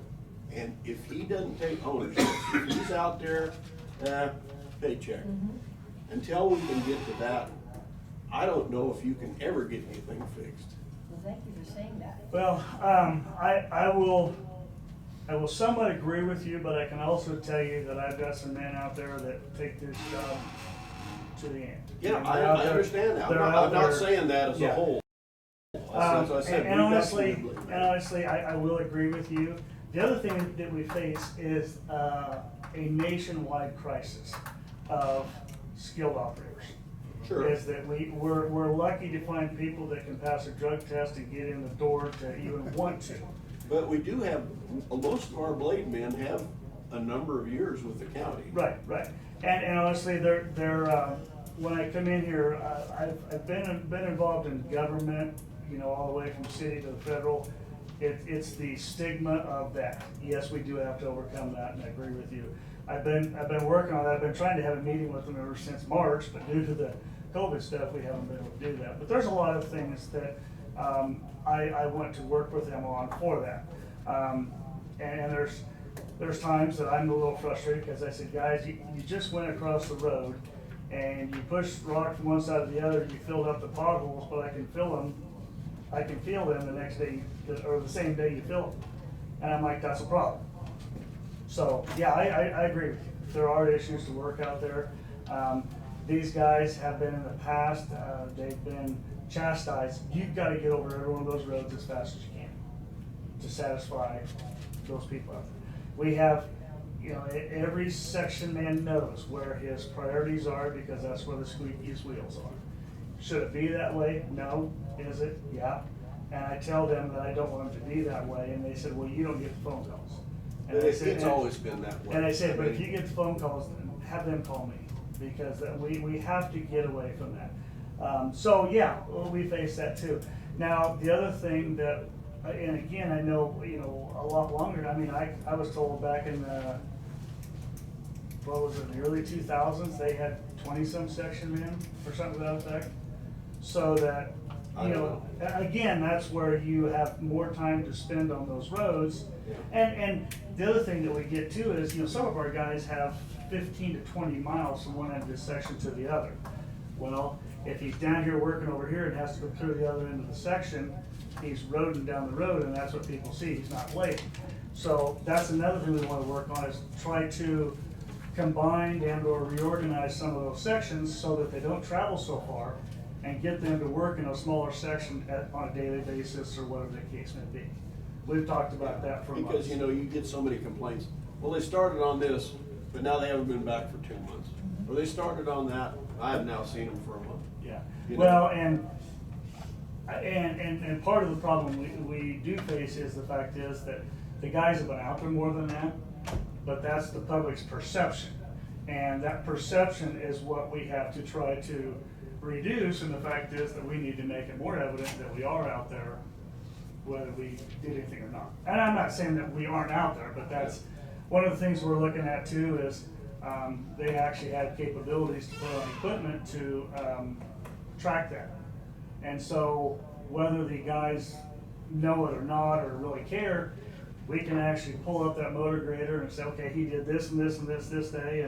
And so it's not to check on the guys, but if somebody calls up and said, hey, back on such and such, they were through your section. Here's a computer model that said that. So, but that takes a little extra money. We've talked about budgeting that, and I know the guys aren't going to like it. But the fact is, if you're doing your job out there, You then got nothing to hide. Huh? Then you got nothing to hide. Exactly. And again, it comes down to that mentality. It's just paycheck. Yeah, So- well, you know, and also if the mentality is I've got to get down that 15 miles. Well, every half mile they're seeing a problem. Mhm. But the mentality is I got to get down the 15 miles. So I can't touch that. Yeah, I don't have time. and I have told them that's the reason for the dailies. If you see something, a culvert, a tree, or whatever, just write it, keep those dailies with you, write it down right there. Whether you take care of it, or we take care of it, or we, a culvert crew, whatever else, when that daily comes in and we note that, now we can go make a dig safe on it, or whatever the case may be. Yeah, that's, we've Well, got I to mean, get the. even the simple things. I'm not talking about going down in the ditch. No, But but, you've got a shoulder Sure. that's 4 inches higher than the road. Why can't you move over and pull it off? yeah. Well, and not only that, but I told the guys is, you know, yeah, you set up on that cab, which is 5 foot off the ground, and you blade these roads. Have you ever got out of that blade and come down and look down here? Most of them say, well, no. I said, you should. And I've told them before, drive it in a pickup or have your spouse drive it. You'll get a whole new opinion as to what you're doing or what you're not doing. And the good men, the good blade men that I've seen around before, on days that were bad, I've seen them driving. Mm-hmm. Or, And they you told know, me that. They know exactly where those spots are. and getting rid of water on the edge of the road. Say, for instance, they didn't get a weed pool cut. There's water sitting on the road. That's a problem. You see the potholes in the middle of the road when it's wet. Well, that's the time to go out there fixing. You scarify them up a little bit. Yeah, it's going to be soft, but eventually that's going to fix itself. If you just keep blading loose material in there, it's not going to. So yeah, I see that all the time, and one of the things I'm looking at is to come up with a system to where when we're out driving around and we see something like that they haven't touched, it's going to be written down, or how do you want to say documented, so that we need to make sure that we're taking care of those issues, because it doesn't matter what I or anybody else or you, the commissioners, say, whatever else. It's the public that drives out there every day, several times a day, that sees those. And you know, I know they don't like to be stopped by a landowner and say, could you look at this, or maybe think about this? Mhm. But you know, those folks have lived there forever. They know where the problems are. And if they start getting a little bit edgy with that individual, you know who gets called. Yeah, exactly. And on the contrary to that is that I told the people, said, I love my blade man. I said, do me a favor, tell him that. Yeah. I said, stop. He'll stop, he'll open the door, and you'll see him kind of hunch down, like, oh, I'm gonna get it again. And I said, hey, I appreciate it. You're gonna see him sit up there, you're gonna see him smile, Absolutely. and I said, so. It goes both ways. Well, then the thing is, if something comes up, you have two people calling in at the same time, where do you think they're gonna go first? I mean, it's, it's one of those things, but, those thank yous, and I've told several guys thank yous in the past, and they're kind of pop up, but I said, if you deserve a compliment, I'm all about it. But yeah, there is that, you always have that stigma and the attitude of the perception. The other thing is, these guys, and it's not any different than an over-the-road truck driver. When they're out blading the road and they're going a couple miles an hour, 5, 6, 8, whatever it is, driving down the road and they're blading things, not that you get hypnotized, but you get a little bit, it's start daydreaming, whatever else, because I've asked guys, what were you thinking about? Because I follow down the road and their windrows going back and forth across the middle of the road. So that's something that you're in a very big, very powerful machine. We have to make sure that we're 110% in control of that machine. So it's Snow days. Well, it's, snow days. Driving like a. it's like Sure. anything, You get that snow. Yeah. it's a pride in doing the job Yeah. right. Well, and that's And that's a big part of the Yeah. job. They, You take pride in what you've done. Yeah, they're very frustrated right now because every one of them wants to be out there working on the roads and trying to get it better, and they're just, they're like everybody else, but. Yeah, but the trouble is, now they've been off, you can't do anything. So what's the Well- first thing we're gonna do? We're just gonna put the blade down and go. Well, and actually, I told Jesse that, we're gonna tell old Blade man he didn't wanna work this weekend, to try to get caught up on his drive. We're all for it, because, it's just a matter of getting the people out there as fast as we can to get back on those roads, so. So, Bryce, I will disagree with just one thing that you said, where you said that it was a perception, that people think that, well, like when Mr. Becker was saying, they come down the road and they haven't seen him in a month or something like that, and the man calls and hasn't finished the job, somehow it's a perception. And I will disagree with that, because I really think that the people that live out there, they know when the road was worked or when it wasn't. But I wanna go back to, another question. How much rock are we actually putting down per mile? I know we had a discussion on this a while back. I thought we agreed on 400 or 500 ton a mile, and I don't think that's what we're doing. I may be wrong, but I'm Well, when we're putting down rock, it depends on how much rock it needs. We typically go no less than 200 if we're just trying to add rock to something that needs to be done. But if we're turning around more of a heavy coat or whatever else, we'll run up to 400 to 500. So that kind of depends on that. Every road has different circumstances, whatever else. The other thing is, we're looking at the fact is, in order just to try to get things taken care of, is we'd like to go as light as possible to solve the problem so that we can get elsewhere. The more material we haul per mile, takes more time to get somewhere else. So, but I mean, I'd love to say we could drop 500 tons a mile on every road and, So just get it. have you noticed that, and I know I was looking at the financials, I just went through Payday and stuff, and over the course of the last 2 months or so, we spent hundreds of thousands of dollars on rock. Mhm. Have you noticed that a lot of that rock is already gone on a lot of these roads? It I mean, depends there's a on few how much roads traffic that it still is. have quite Yeah, a bit, but yeah. there's a few roads to where that rock is gone. Well, it's not gone, it's probably pushed down into the bottom. The problem we got is with this moisture, sand roads, whatever else, with this moisture and not drying out, it's just, it's a mess.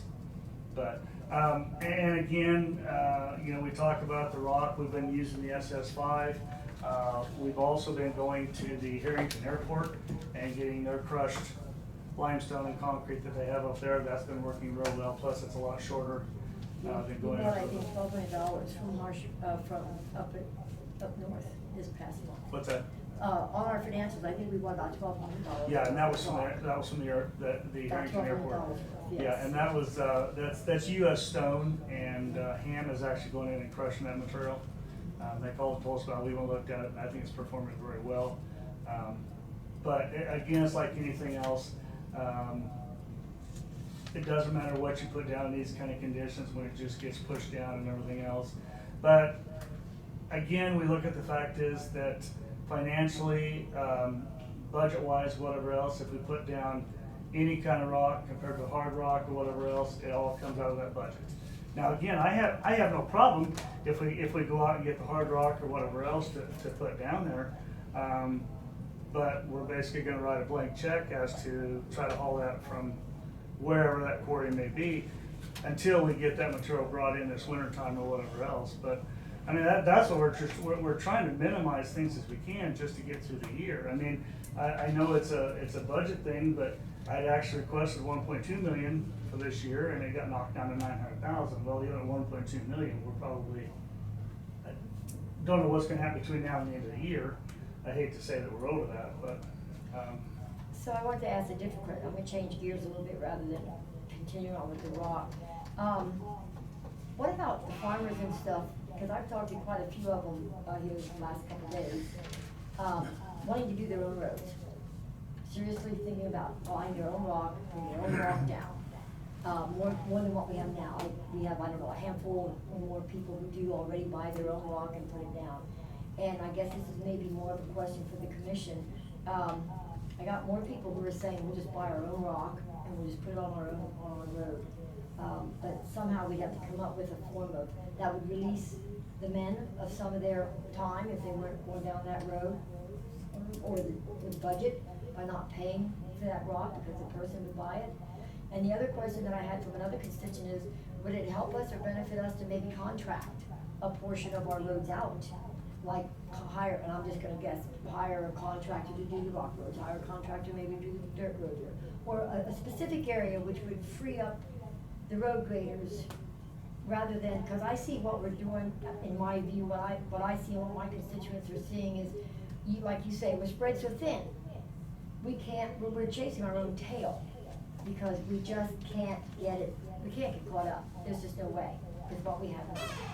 Doing the same thing over and over, we're not gonna see any result.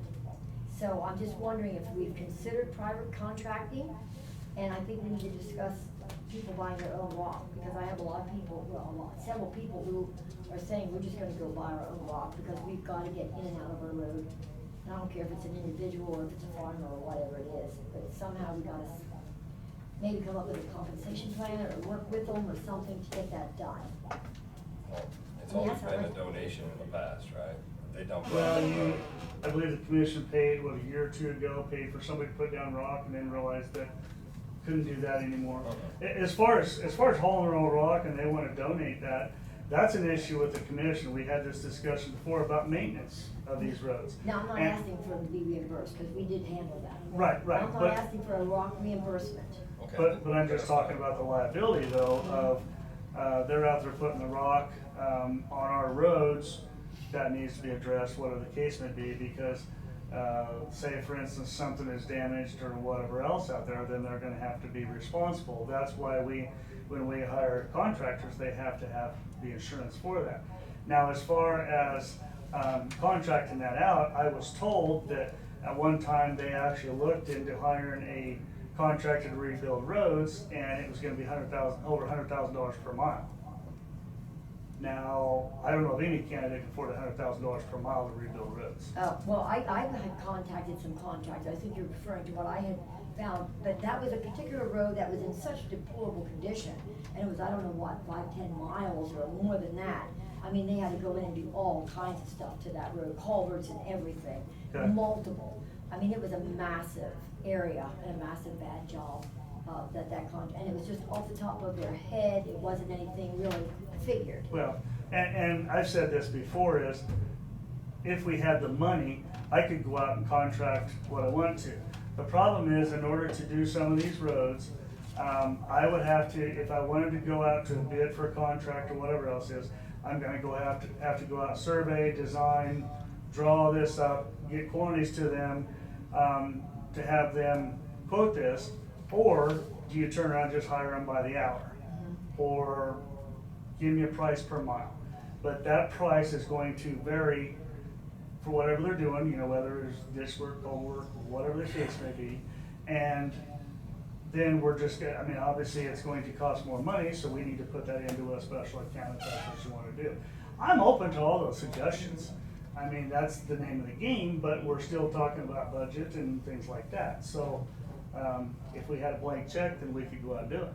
And I would ask one other thing that you would ask you just said it a minute ago, and I didn't think about it, but I want to bring it up since you mentioned it, that when, a landowner, you know, talks to the road grader, and the road grader, and he thinks, oh God, I'm gonna get my butt chewed again, and, you know, go ahead and perk them up and stuff. Well, then I think you come up with something similar to, well, then whose road do you think is gonna get graded the next time they ask? And I would hope that we could not do the favoritism. I would hope that we would be able to do the next road based on need and treat everybody equal. Just because I'm sitting there sucking up and kissing up and saying how wonderful you are, you're gonna do my road so much faster. I would hope we could get past that.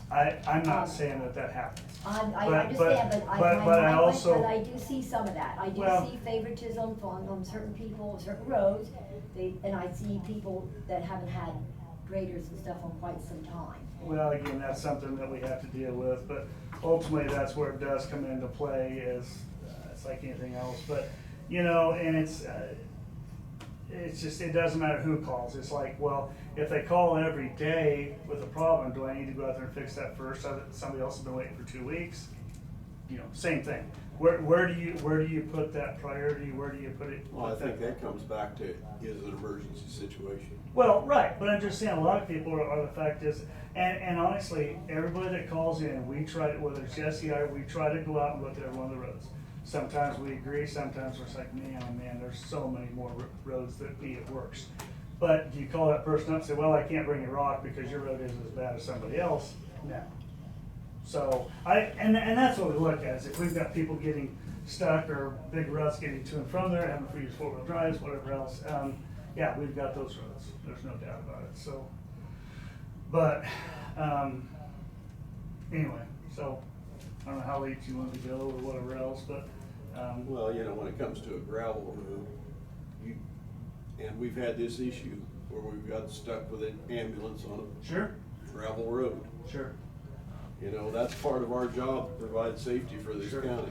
And you know, it was, Travis and I have talked about that, and that's, again, one of the reasons why we were pushing for the road signs out there for those people, just to make sure they don't get lost or whatever else, but, yeah, and he's even said too, he goes, man, he goes, some of these places where they've gone, he says, what were they thinking? You know, they know which way to go and they choose to go a shorter route or whatever else, and so. Doesn't work in this county, you shoot. Well, and that's exactly what he said was, What the computer told him to go. well, he said, my guys come from out of county, you know, Yeah. we tell them how to go, well, they pull over the GPS. That one guy, that's why he ended up on the dirt road, his GPS had him 5 miles off of where he was supposed to be. And the guy said, look, this is what my GPS said, but it didn't diminish the fact is that they were still on a call, you know, so.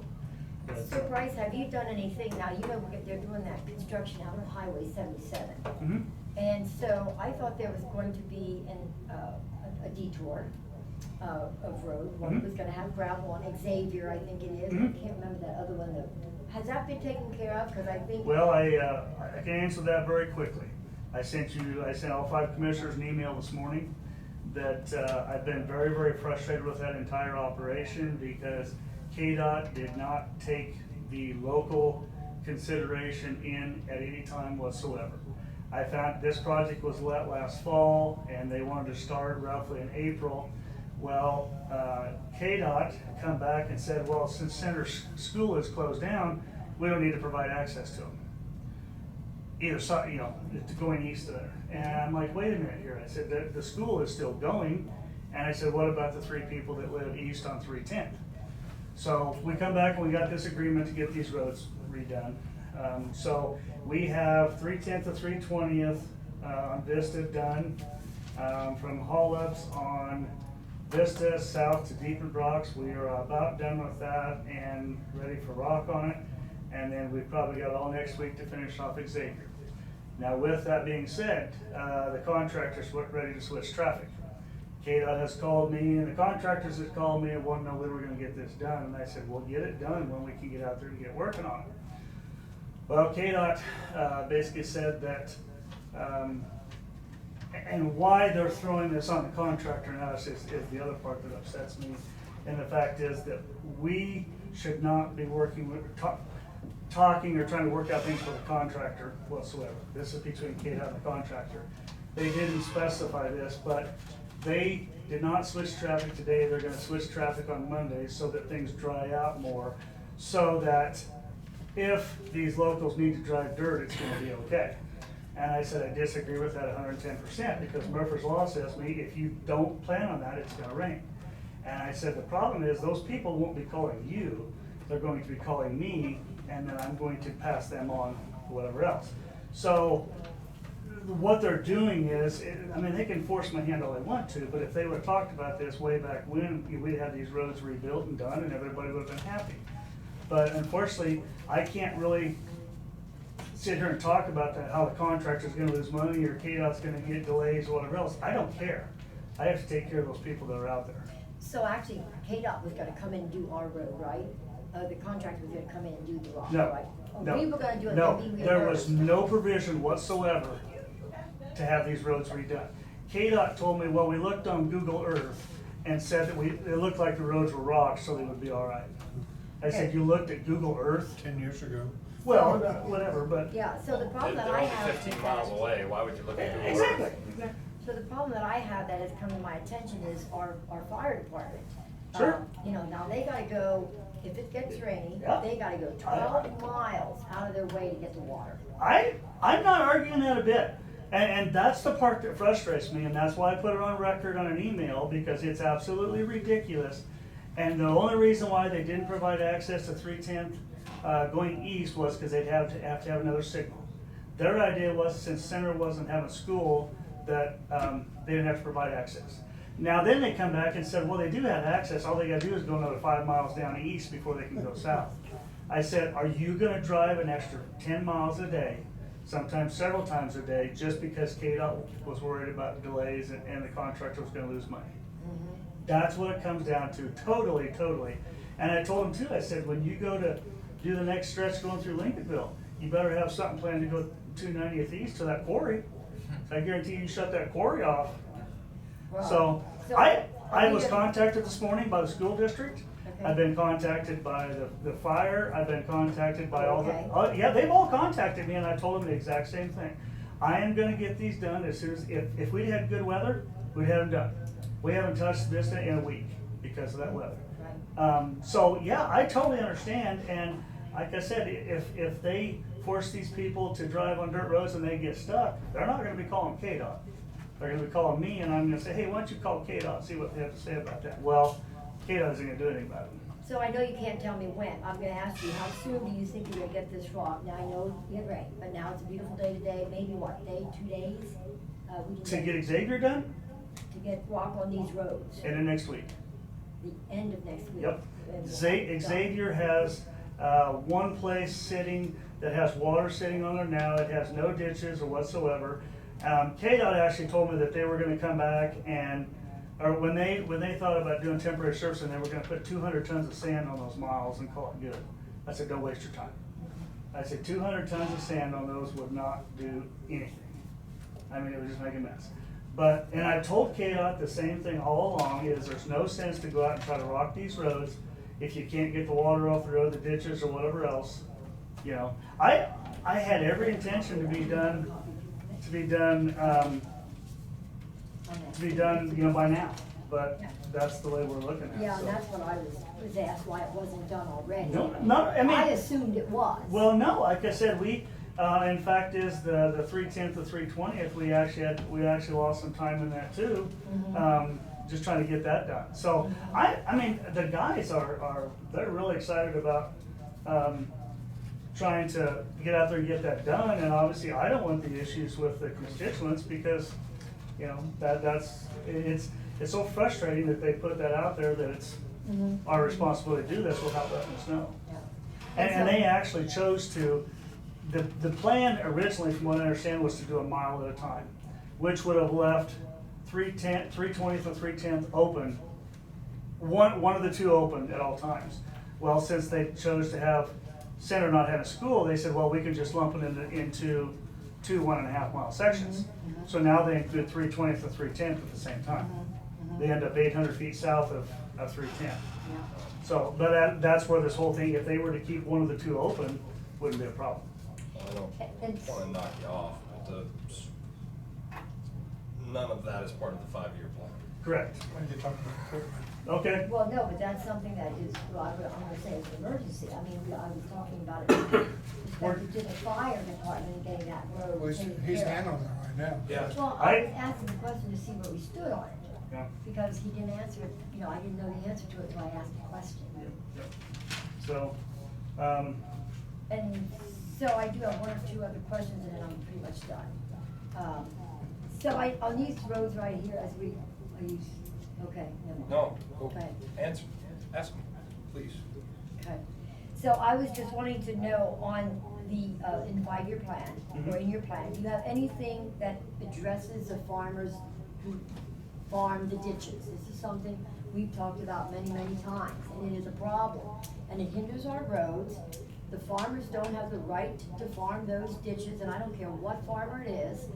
You have a lot of farmers who don't do that, and the ones who do it are the culprits, and we had talked about that, and there are laws in place that should not take place, and I just wanna know if you have a plan, because the commission already instructed, I think way back when Jesse was still in charge of finding out the list of what roads actually have these issues, and then we were going to send a letter from the county to say that we're gonna start enforcing, stopping of farming those roads, and I wanna know, are you going to address that and take care of that and start working on Well, that? at the time, we had asked, well, it was Jesse, that he request his blade men To identify the to roads. identify those, Yes. provide the list, so then a letter could be sent out. Yes, Right. yes. well, here's the issue is, most of the time, it's not an issue for us unless we need to go in and rebuild ditches, whatever else at that time. Now, we've also kind of said that we thought we had higher priorities getting the roads worked on, rocked, whatever else to do that. Now, I can go out and do that, find all those locations, and I can send them a letter. Whether they do anything or not, it's another story, without legal ramifications to And that. Brad's aware of it, because Yeah, he told so, me about it. I mean, it depends, if you want that as a high priority, we'll drop everything and go out and do that. I mean, that's where it comes down to. The way I understood, if they had been on notice and they kept doing it, and we were gonna rebuild a road, we'd just tear the crop out. Well, and in Yeah. all honesty, that's what it comes down to. I've kind of said that if a farmer is using more than his share of the field, and I go in there and want to rebuild that, number one, I can be nice and say, hey, we're gonna be doing this, if you've got crops in there, whatever else. I can wait till the crops are out of there, but ultimately, we do have the legal authority to go in there and do the work, and probably 99% of the time, you'll never hear a thing from them. Because they want the improvements and they've been taking advantage of it for that long. So, you know, again, I mean, we can go out there and send a letter to all these people, but they're gonna say, well, what's the big hurry? You know, you're not doing any work through here, whatever else. So, Well, that's Yeah, kind of simple beside the reply. point. Well, Simple reply is, well, one day we will, yeah. and when that day comes, we just wanted you to know. And again, most of the time that we've done that, we haven't heard a thing from people to go out and do that. So, but like I said, if you want me to go out and make that a priority, we'll do that and. Well, I just think it was something that, you know, the maintainer, he can just jot it down sometime, and Well, in a couple months, you'll have the list. We had talked about that, but yet we're not getting the information written down too that we had talked about before. What You know, information? for the dailies, if they found a culvert that was a problem or whatever else that, you know, that's just one more thing for them to write down. Well, and actually, they're responsible, they should be responsible if they say this mile needs rock. Right, and we're not getting that either. That's, Well, that's always been responsibility of the maintainer. And They're and that's, dragging it. and that's They one of know. the things we're talking about, is that we need to do a better That job. all of goes back, that all goes back to ownership. Well, and Communications. the other thing that hurts us there is, that I hear, from landowners, constituents said, well, I told my blade man I needed rock. Well, we may or may not hear that. Well, then the blade man will say, I mean, I'm not saying that we didn't get all those whatever else, I needed rock, or I need a spot rock, whatever else. We've got to work on that communication to get that. That's because the blade man that I know the best, that does mine, I've seen him stop 2 or 3 times, and usually when I see him, I stop and say hi. Yeah. Every time I've seen him, he's writing something down. Yep, yep. And he's getting a shovel out on culverts and. Well, I know he, I wish know I he could. has, but Yeah, I wish he's I could. writing that information Yep. down. It doesn't seem to me like the others couldn't. Right. Do the same thing. Yeah, That was I- one thing I was gonna ask, are all the graders, all of them have shovels on there?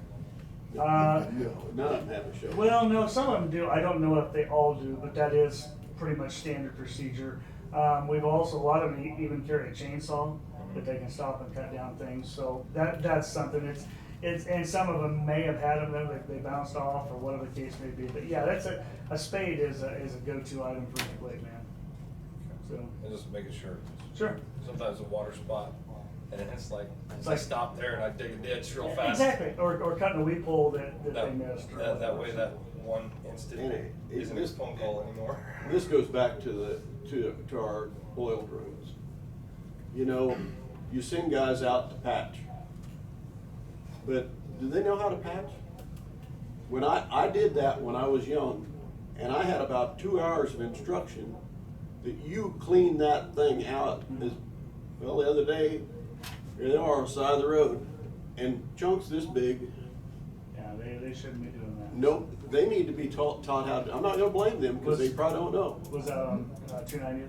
Yeah. Okay. And I mean, Yeah. the wife and I walk that road all the time. I actually took pictures. Okay.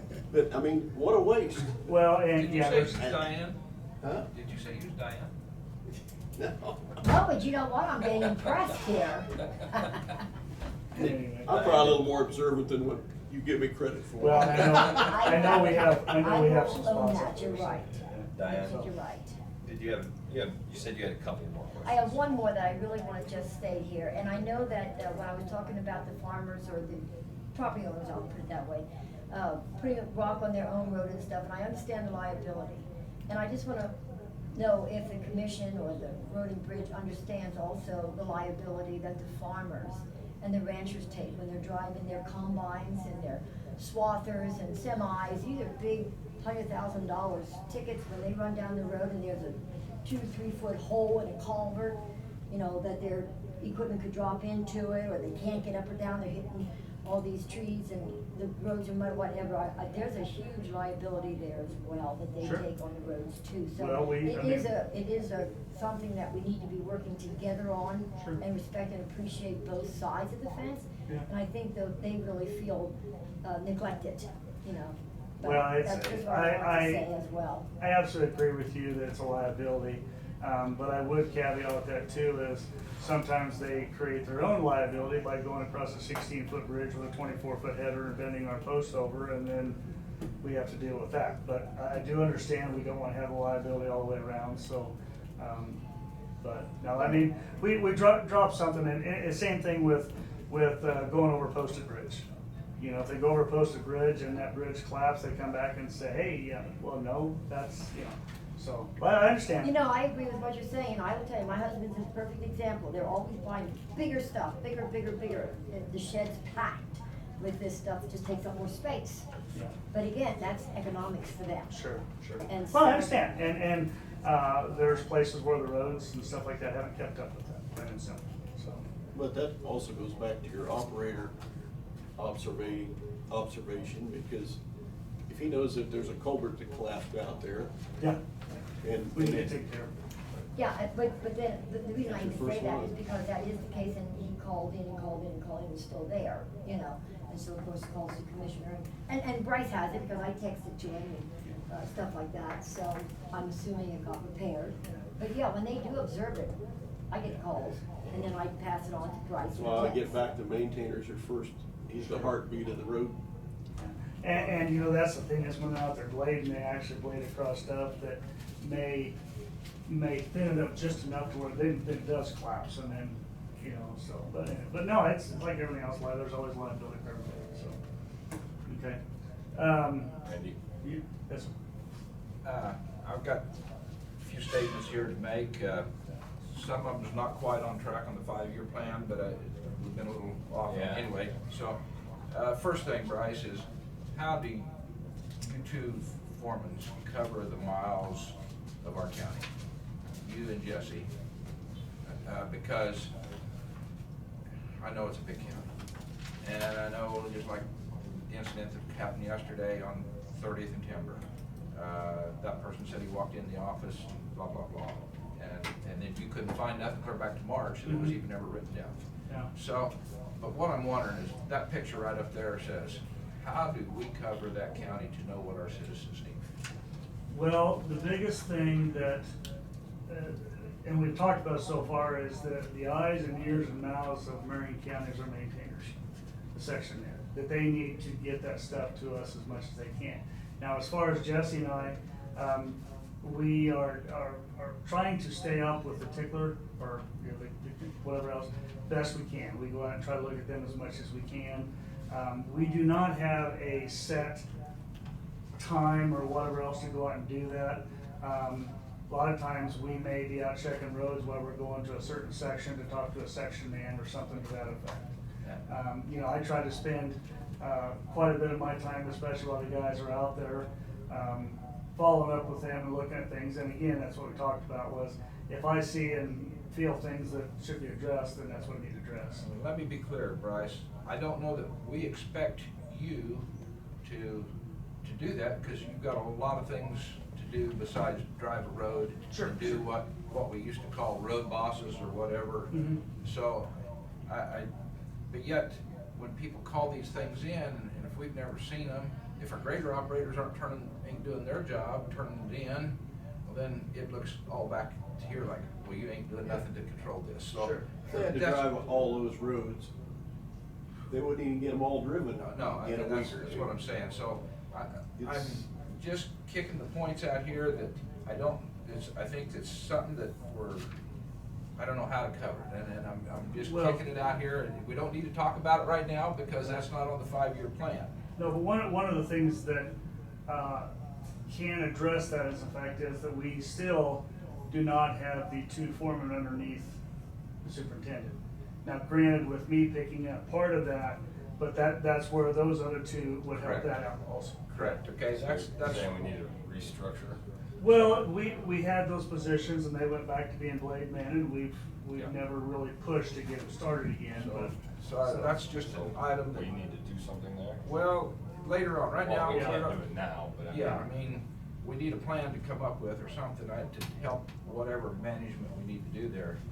And then, on something we've talked about, to me, is totally insane for us not to work with a person, usually our good citizens, that says they will pay for the rock and put it on their road. I mean, it's just,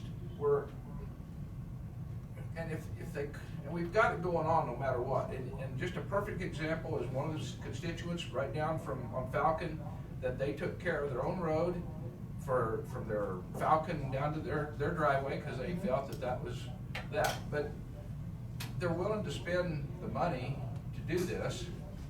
We've got to accommodate that somehow. I mean, we've got a lot of good citizens. I know you've got them, every commissioner here has got them doing that.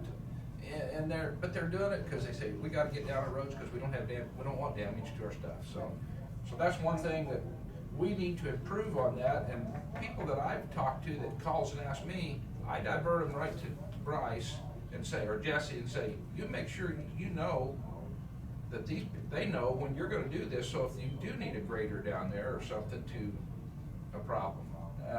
That's just my feeling. I'm all for people. I wanna thank them that do that, because they're willing to.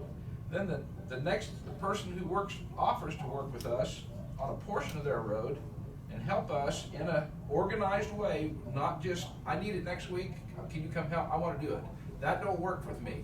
If they ordered it a month ahead of time or 2 months ahead of time and you can help them, I'd sure like to see that, because I actually have that a lot. People call me and say, hey, I wanna do this and this and this.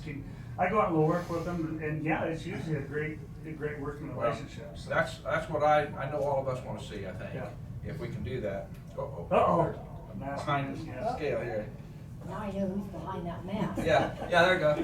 This is and this 5-year plan that we've got right here in front of us is no good unless us as commissioners put money in the budget.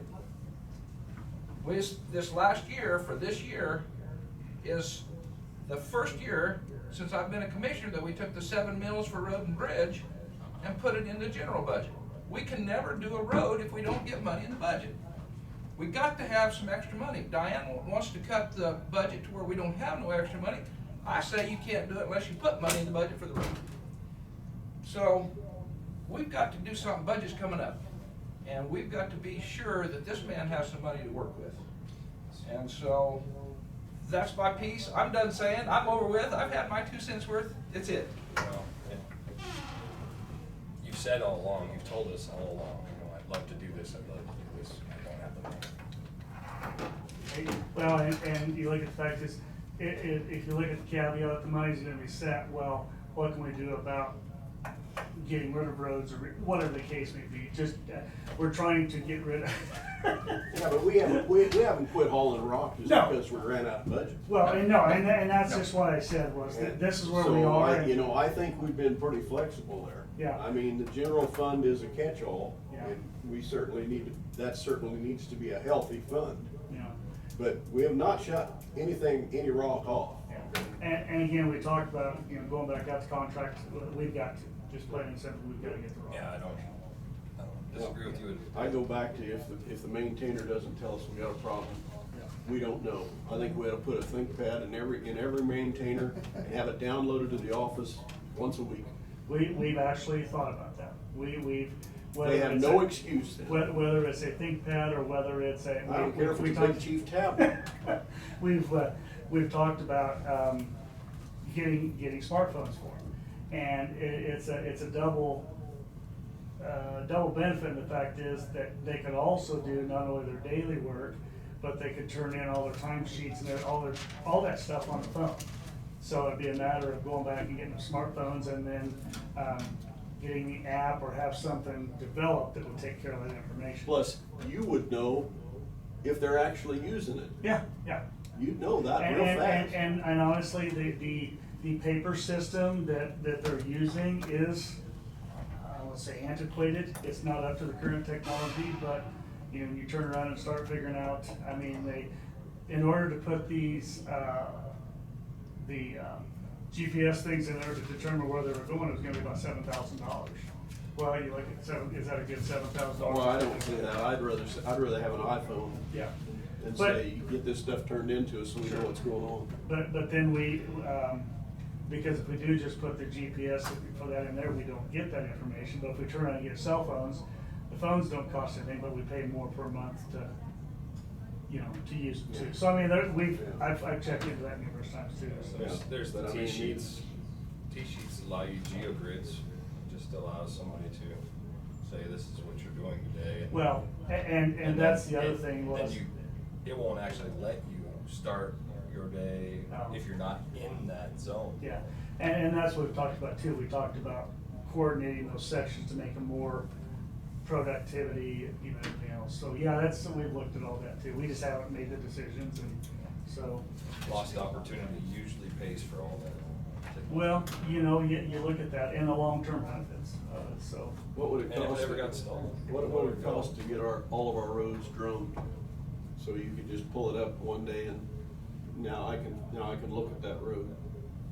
I know it changes Well, over time, but Droned as in the little drone like Randy would have. running them down the road, Well, honestly, you kinda have that already. You have Google Earth. A lot of those roads have already been ran in Google Earth. So you can look at them, and right now they're up to 2020 pictures. So I mean, we have that, but that's the whole thing, is just trying to keep up with it and Yeah. Well, we whatever also else. got what the appraisers use. Pictometry. Yeah, pictometry. Yeah, that too. So I mean, there That- are. That gives a really Yeah, good there detail are, and, edge. with mapping and everything else, we can pull all sorts of things up, so. But well, last comment is, if our blade men are doing their job, you're gonna have a whole lot less. Well, we're, like I said, there's things to work on, so. And my last comment will be, I know Randy didn't mean exactly what he said. What he really meant to say was that Millwalk just asked everybody to be financially responsible with the dollars that they have, so we don't have to increase the budget. In a way, you're close. Thank you. Not exactly. The other thing is, I toured Caterpillar at Wichita. Their office in Wichita, you can pull up any of our Caterpillar machines, our modern ones, not the older ones, but you can pull them up and find out where they're set and what they're doing. You can see a road track of what they've done. Mhm. It's all GPS by Caterpillar already on our Right. modern cats. Right. It's right there, but it's a cost if you want that Yeah. per Well, machine. and the other thing we looked at was not only the motor graders, but dump trucks and things like that. I mean, it wasn't a huge expense, Right. but still, it's something. You know, I still think the eyes on the road is the best. Yeah. Yeah. Well, and I told you guys, there's no reason not to have that daily with you. When you're driving down the road, you can mark things as you go, and so. Hey, get paid by Google Earth, we'll put one of them cameras on top of your grader, that sits there and updates the new pictures. Yeah. Okay. Now you're talking bucks. No, I'm talking about getting somebody to sponsor us, What, and then using that as a resource. getting back to, I've got the 2021 rebuilds. I mean, like I said, 37 miles, we're hopefully on that. I kind of come up with an idea for, after that, I can show you, but I mean, 2 years down the road, I don't know what it's gonna be, but basically, it was this. You know, it's, big, long stretches of our main roads that, you know, we're having issues with, but, just like anything else, it's just getting to them. So, the biggest thing is just the weather right now, man. It's crazy what the weather's done to me, and Don't expect it to change. well, you know, I wouldn't mind if we get an inch or two downpour. I'd love it. But this quarter to half an inch, and then And it takes all day to get the quarter right. Yeah, 3 days. yeah, That's the problem. and then it's cloudy, and everything soaks in, so, going on to this, before we get to equipment real quick, we talked about dirt roads, which aren't a huge deal, but I mean, with that new dozer, I think that's gonna be a wonderful addition for the dirt roads. We talked about structures and bridges, same thing, we've got a lot of bridges and culverts that need to be replaced out there, and, you know, that money doesn't go very far. You know, we've talked about if you wanted to go back and put new structure back on 310th or 300th, you know, some of that money can be used for that, but that isn't much either. So, unfortunately, if we get to the point we have a culvert that has to be closed or has fallen or whatever else, and we can't fix it, we just have to close the road and, then deal with it after that. The biggest thing that we've encountered with structures and things like that right now is just the permit process to go back and do anything different, if we need to do it. If it's something that we can take care of on our own road and don't have to mess with that, it's not that big a deal. But again, the issue of the 310th and 300th was a permit issue. And if you don't go, and that can take a year or two at times. So that's something we have to keep track of. Anytime bridge funds come up, we're trying to get them. They're like, the state's like everybody else, every county, municipality wants money. So, equipment wise, I've got a list here of the stuff we have now. And, we've talked about, I had noted on here the truck 152 and 178, we wanted to get rid of. You know, what we'll get out of that, but we kind of wanted to turn that money back over and maybe get a different haul truck and maybe even a belly dump. I don't think we'd get to that point. But we'd also talked about the equipment that we wanted to get rid of that we're not using. We've got the boom truck out there. Probably get rid of that simply because we're not using it. But in order to get rid of the boom truck, I think something would be very beneficial would be that I've talked to Isaac about it, and one of the things that I think would be beneficial for the county wide would be if Isaac and I could go together with the equipment funds and buy a all-terrain, basically man lift. Get like a 60-foot man lift that's all-terrain and go down in ditches, so that Isaac now would not have to turn around and contract out his trees. We could use it to go out and trim trees on whether it's paved road or rock road or whatever else. One good thing about it is obviously all terrain, it moves by itself. you can put 2 guys in the bucket, or up in the man lift, so that you can cut twice as many trees, and you can have, they can be moving as they go. Was looking at one that bid yesterday, it was $11,000 for a 60-foot lift, so they're not extremely costly. I think we could probably get one a little cheaper. And you go 60 foot in the air? It will go 60 foot up and about 51 feet out. That's what this one was, because as you go farther out, it tends to upset the machine a little bit, and then it shuts it off. So, Are you talking one that pulls behind a vehicle? no, No, this is, talking anything that big is gonna have to be, transported by the trailer. Yeah, okay. Yeah, because they'll run, they'll be 50, 60,000 pounds. So, I've got a four-wheel drive one, it's 40-footer, 40 Yeah. footer. yeah. But you don't want it on road and bridge, I mean, but you can Do talk you- about the 4 big tired ones that's Yeah. got the boom out. Yeah. Are you talking about one with the forklift? No, I don't have Okay. that, no, mine's straight up and down, I can't go sideways. Okay. Mine's straight up and down. You That's a leave different you leave type the deal. keys in it? Huh? You leave the keys in No. it? Okay. I So anyway. almost wonder if all that is better just contracted, because it's Well- not like you've got a guy staffed to do that all the time, to make that At the equipment. county lake, we really don't have staff. Yeah, and it's, I mean, there's if you really had no one guy- specialized training, you just have to be trained in fall protection, so you wear a 5-point harness, you're constantly hooked up to there. But, it was just a thought, because the biggest problem with the boom truck, you can only put 1 guy in it, and you have to set up for every place you go, where these can be moved. It doesn't move real fast, but it's just something, but. If there was a guy on, or a person on staff that was assigned to that, and they just went out to the lake, and they just went out to whatever place you told them to. or Yeah, wherever. the only issue is just gonna be just transporting it. We'll have to use the little boy in order to move it, but anyway, it's just a thought that, we could take care of that. Isaac could be kind of beneficial for him too, as he could pull out there and he could zoom out over the lake, a lot of those places and get things like that too. You're not supposed to pick up anything with it simply because it's not meant for that. It's a human basket. Well, basically, yeah. Weren't we talking about a 5-year plan though? Yes. For equipment? Yes. And as truck wise, we're in pretty good shape. The biggest thing we talked about was the motor graders. And again, with the budget being like it is, big ticket purchases, it's gonna be tough to go out and justify getting the motor graders if that's gonna be an issue. Now, we can wait till later in the year to do that, depending on how things turn around with sales tax and things like that. So, can we wait till next year? Yeah. But it's like anything else, the longer we wait, the, More appreciated. yeah. Well, in my own personal opinion, you need to budget for leases. Yeah, well, and that's, On out. that's what we would do with the lease purchases. Yeah, yeah. But, and they're the same way. They're, almost every, like, you're talking with Cat and John Deere both, they said almost every county does that. Cause you reduce your payments and you still get the warranty and stuff. Well, you can budget for a new machine that Yeah, way. You yeah. can't budget for 500,000. Sure. Machine. Sure.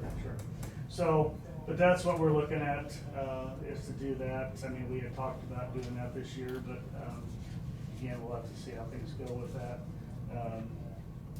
If you look at your 3 machines there, the 2006s, Cat motor graders. Okay. Those 3 right there, they was bought with, we traded machines in with 18 to 20,000 hours on them, that was about 20 years old. And what I'm seeing here, with that being said, is 4 or 5 more years, they're gonna have a little more hours than 20,000 hours Right. on them. So, Right.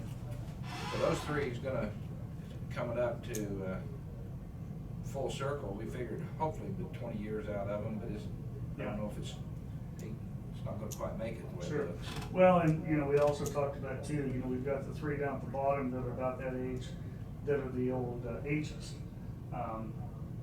That they're still functioning fairly well, and, is that something we get rid of too?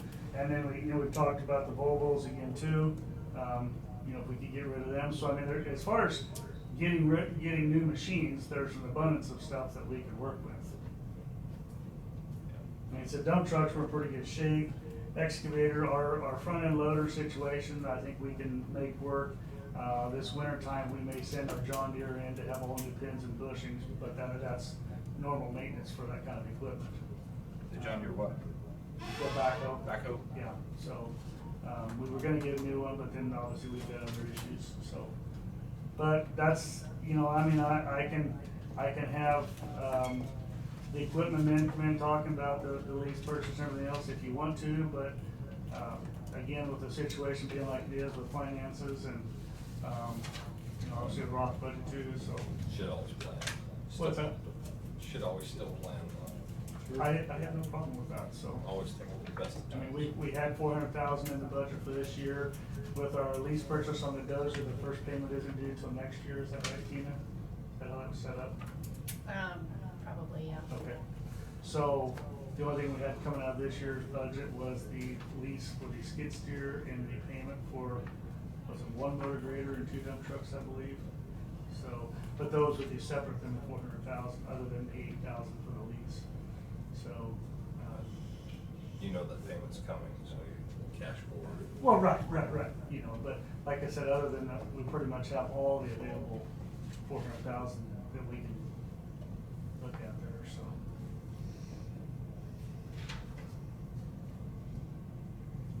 Keep talking about the Volvos, and how they That- give you problems. Well, the problem we're having is that we have issues with them on our electronics. And unfortunately, they still send out a technician to try to diagnose the problems. Well, their best one just quit. So we're back to, we always request what we thought were the best one, but we've had a lot of electrical issues with them, and the biggest problem is just that support. Parts wise, I don't know or think we'll have a problem as far as getting them. The problem is how long to get them, how much do they cost, and where do we have to go to get them. That's the biggest problem we're worried about, is the electronic issues. And we had one that had a regeneration system go bad on it, and that was about $8,000. Now, it shouldn't happen with a 5-year-old machine, but that's what happens. Now, we also have another one that has to have the round table reworked on it. We don't know whether it was a usage issue or just not built. I don't know. It's tough to specify. I mean, the operator's on there is one of our best operators, so to say that he went out there and maliciously caused a problem, that's not the deal. So that's just something we're looking at. I mean, if we're forced to, I mean, obviously we never want to have any breakdowns on equipment or whatever else that, but if we do, we have to try to maintain them. So, but something to look at. And like I said, you've got the other machines that are up in the 15,000 hours, and granted they don't, we're still using them, being the bigger machines. So, but as far as equipment, that's kind of the big thing now.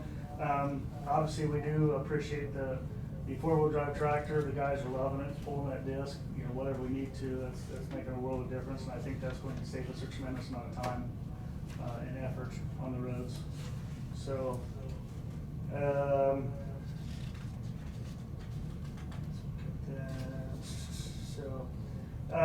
another thing I guess to look at too is we'd still like to put in throw a hat in the ring as far as getting money for a new building.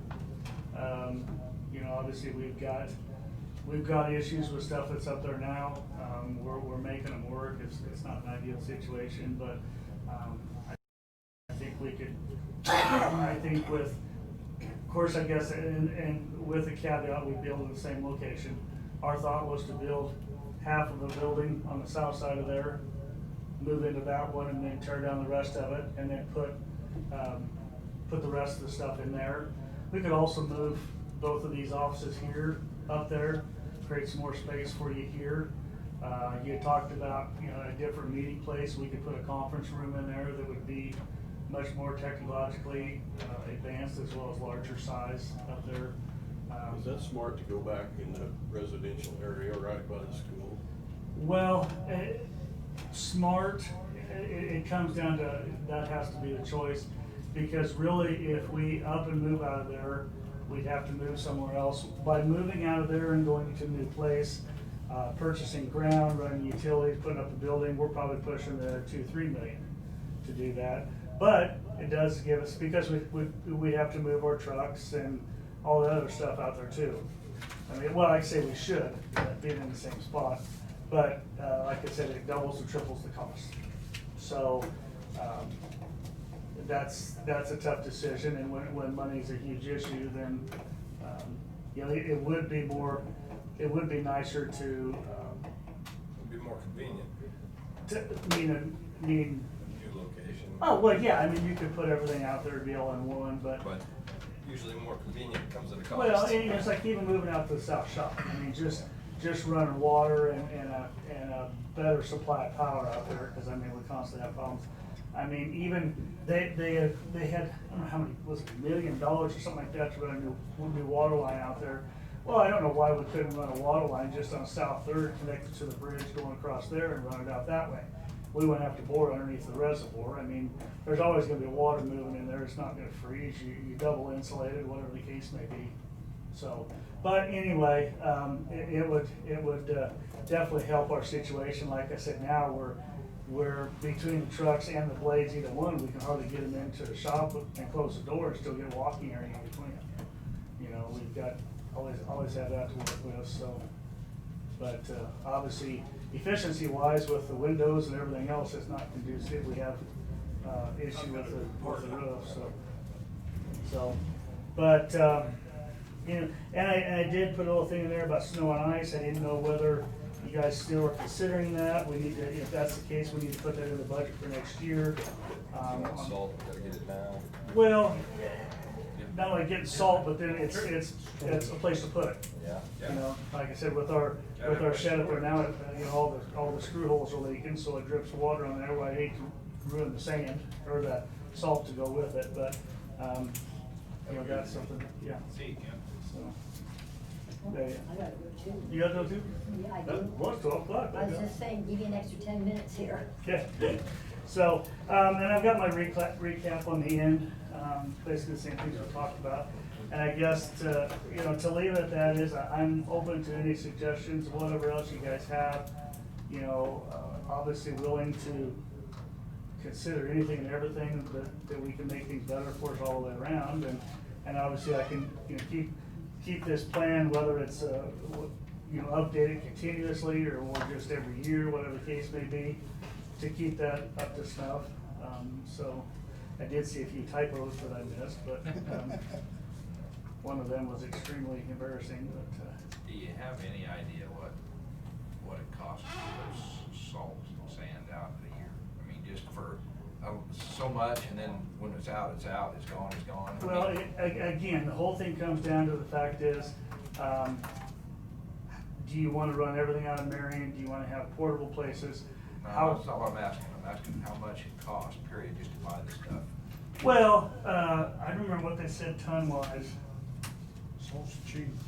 Well, salt's cheap now, Yeah. but in the wintertime it Yeah. isn't. I don't know. I don't remember what it was. I had it all. That's all right. I just wondered if you put a number in the budget to see. Yeah, I was just gonna ask, do you want him to just bring you that number at budget time? That's the- Yeah, cause that'd be Just next an month. idea. Just, Yeah. just There's a roughly few other see, things that he's gonna have to bring budget time. because we're against counties that do it and makes us look ugly when we don't do it. Again, KDOT has a wonderful little, flip chart Oh, that yeah, talks you brought about that, how much to put that. I think I gave everybody a copy of it. It's been a while now, but, that it's there so that, Tells you how many tons per mile, how much mix, 50/50. exactly, yep. Yeah, I remember. So, I think they say when you're presenting, when people getting up, starting to leave, then you need to quit. I have to be in Salina by 1. Not a problem, not a problem. You better hustle. But you need Rob to escort you or anything to light your sirens and everything? Not yet. Okay. So, but yeah, that's, again, it comes down to the fact that how much do you wanna try to do that, you know? Well, that's, I think the money, look at it, see what we want to do. Yeah.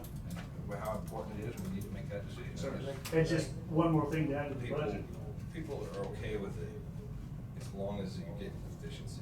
as long as things are getting better. Well, yeah, and not only efficiency, but the safety. The fact is, there are times when we need to salt.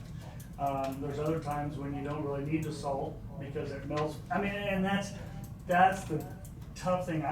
Every time I sit here and throw a dart, it's gonna tell you something If the different. sun comes down at 10 o'clock, you're Yeah. aces. I was speaking more broadly of the ice, gravel, Oh, yeah. everything. And There's then not north- even efficiency. This county's so long that a lot of times north half gets up and south half down, or Well, vice and- versa. I mean, it just happens, break line. And not only north, south, east, west. East, I mean, west. it's crazy that, one side gets absolutely flooded and the other side gets absolutely not, and that's where the problem comes into the fact is, and KDOT sets this up because they considered it a statewide issue, For instance, these guys, when they go north, they can actually refill in the salt, up on K4, which is actually in the next area. Then they come back, well then, when they go down to Newton, they actually go down to Newton Yep. and replenish, so they're going across lines, well, maybe that's something we can do, but if Yeah. that's, so.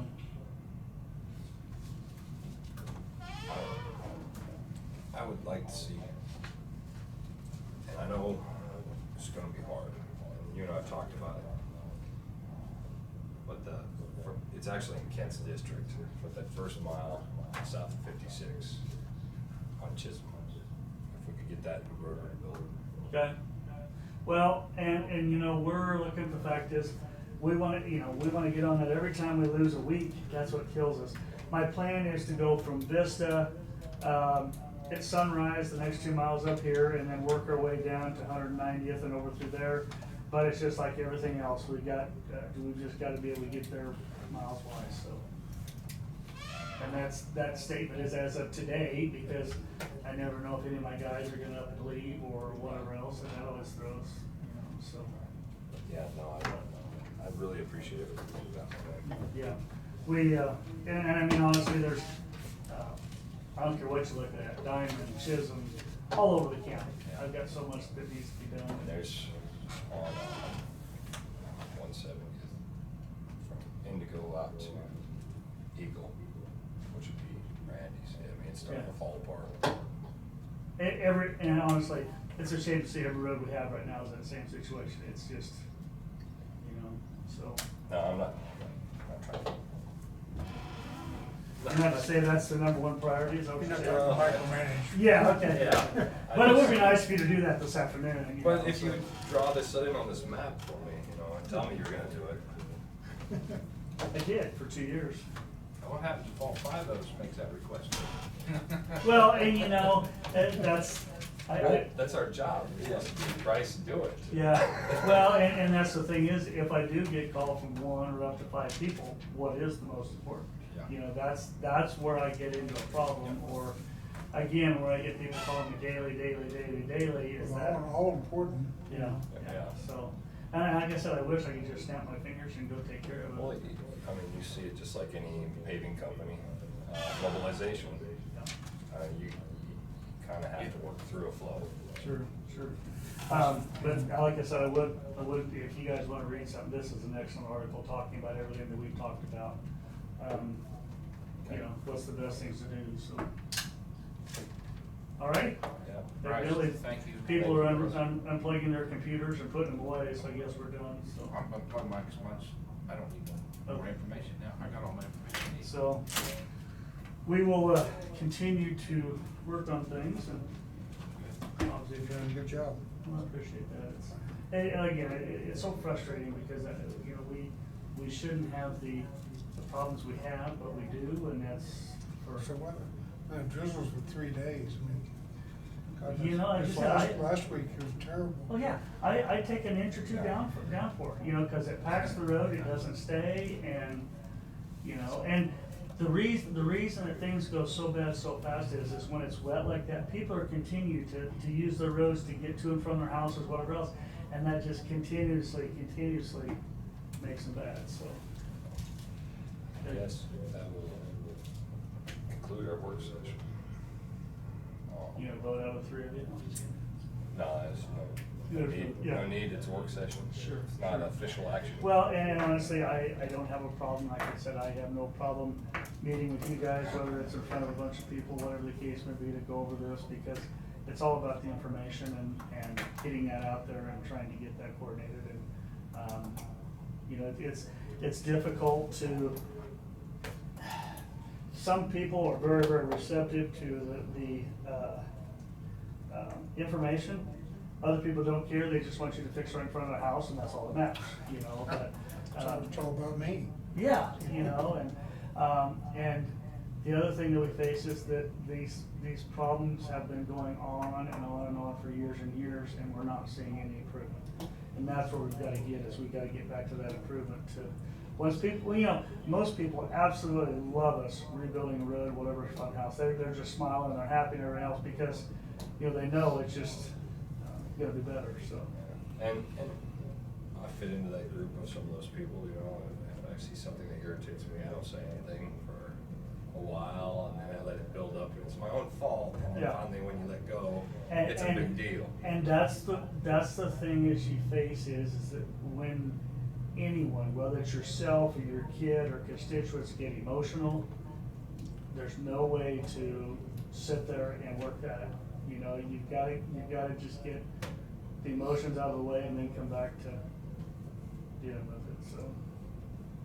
All So right, anyway, thanks, Bryce. no problem. I talked to the city again, Oh, okay. and it's a water district. So, I our found meeting is- all kinds of information. Sure, sure. And Rocky So is you're in charge of Yeah. that. Well, now he said Rocky Head is in charge, or he's the He's president got of the it or budget. something. He's got $7,000 to spend. Okay, so then. And Rocky said he's trying to get a hold of Terry. his Or- cousin or somebody. I thought it was Okay, his son. so the work session is adjourned. Yes. Okay. I don't know, somebody has a big So- back, I mean. And we already adjourned that. excavator. So they'll But get it's back out to of this one. Colby right now. So- Is what? It's out of Colby, Kansas. Oh, wow. But it's Okay. coming back this way. Okay, so will they contact Terry, or does Terry need to contact Rocky, or?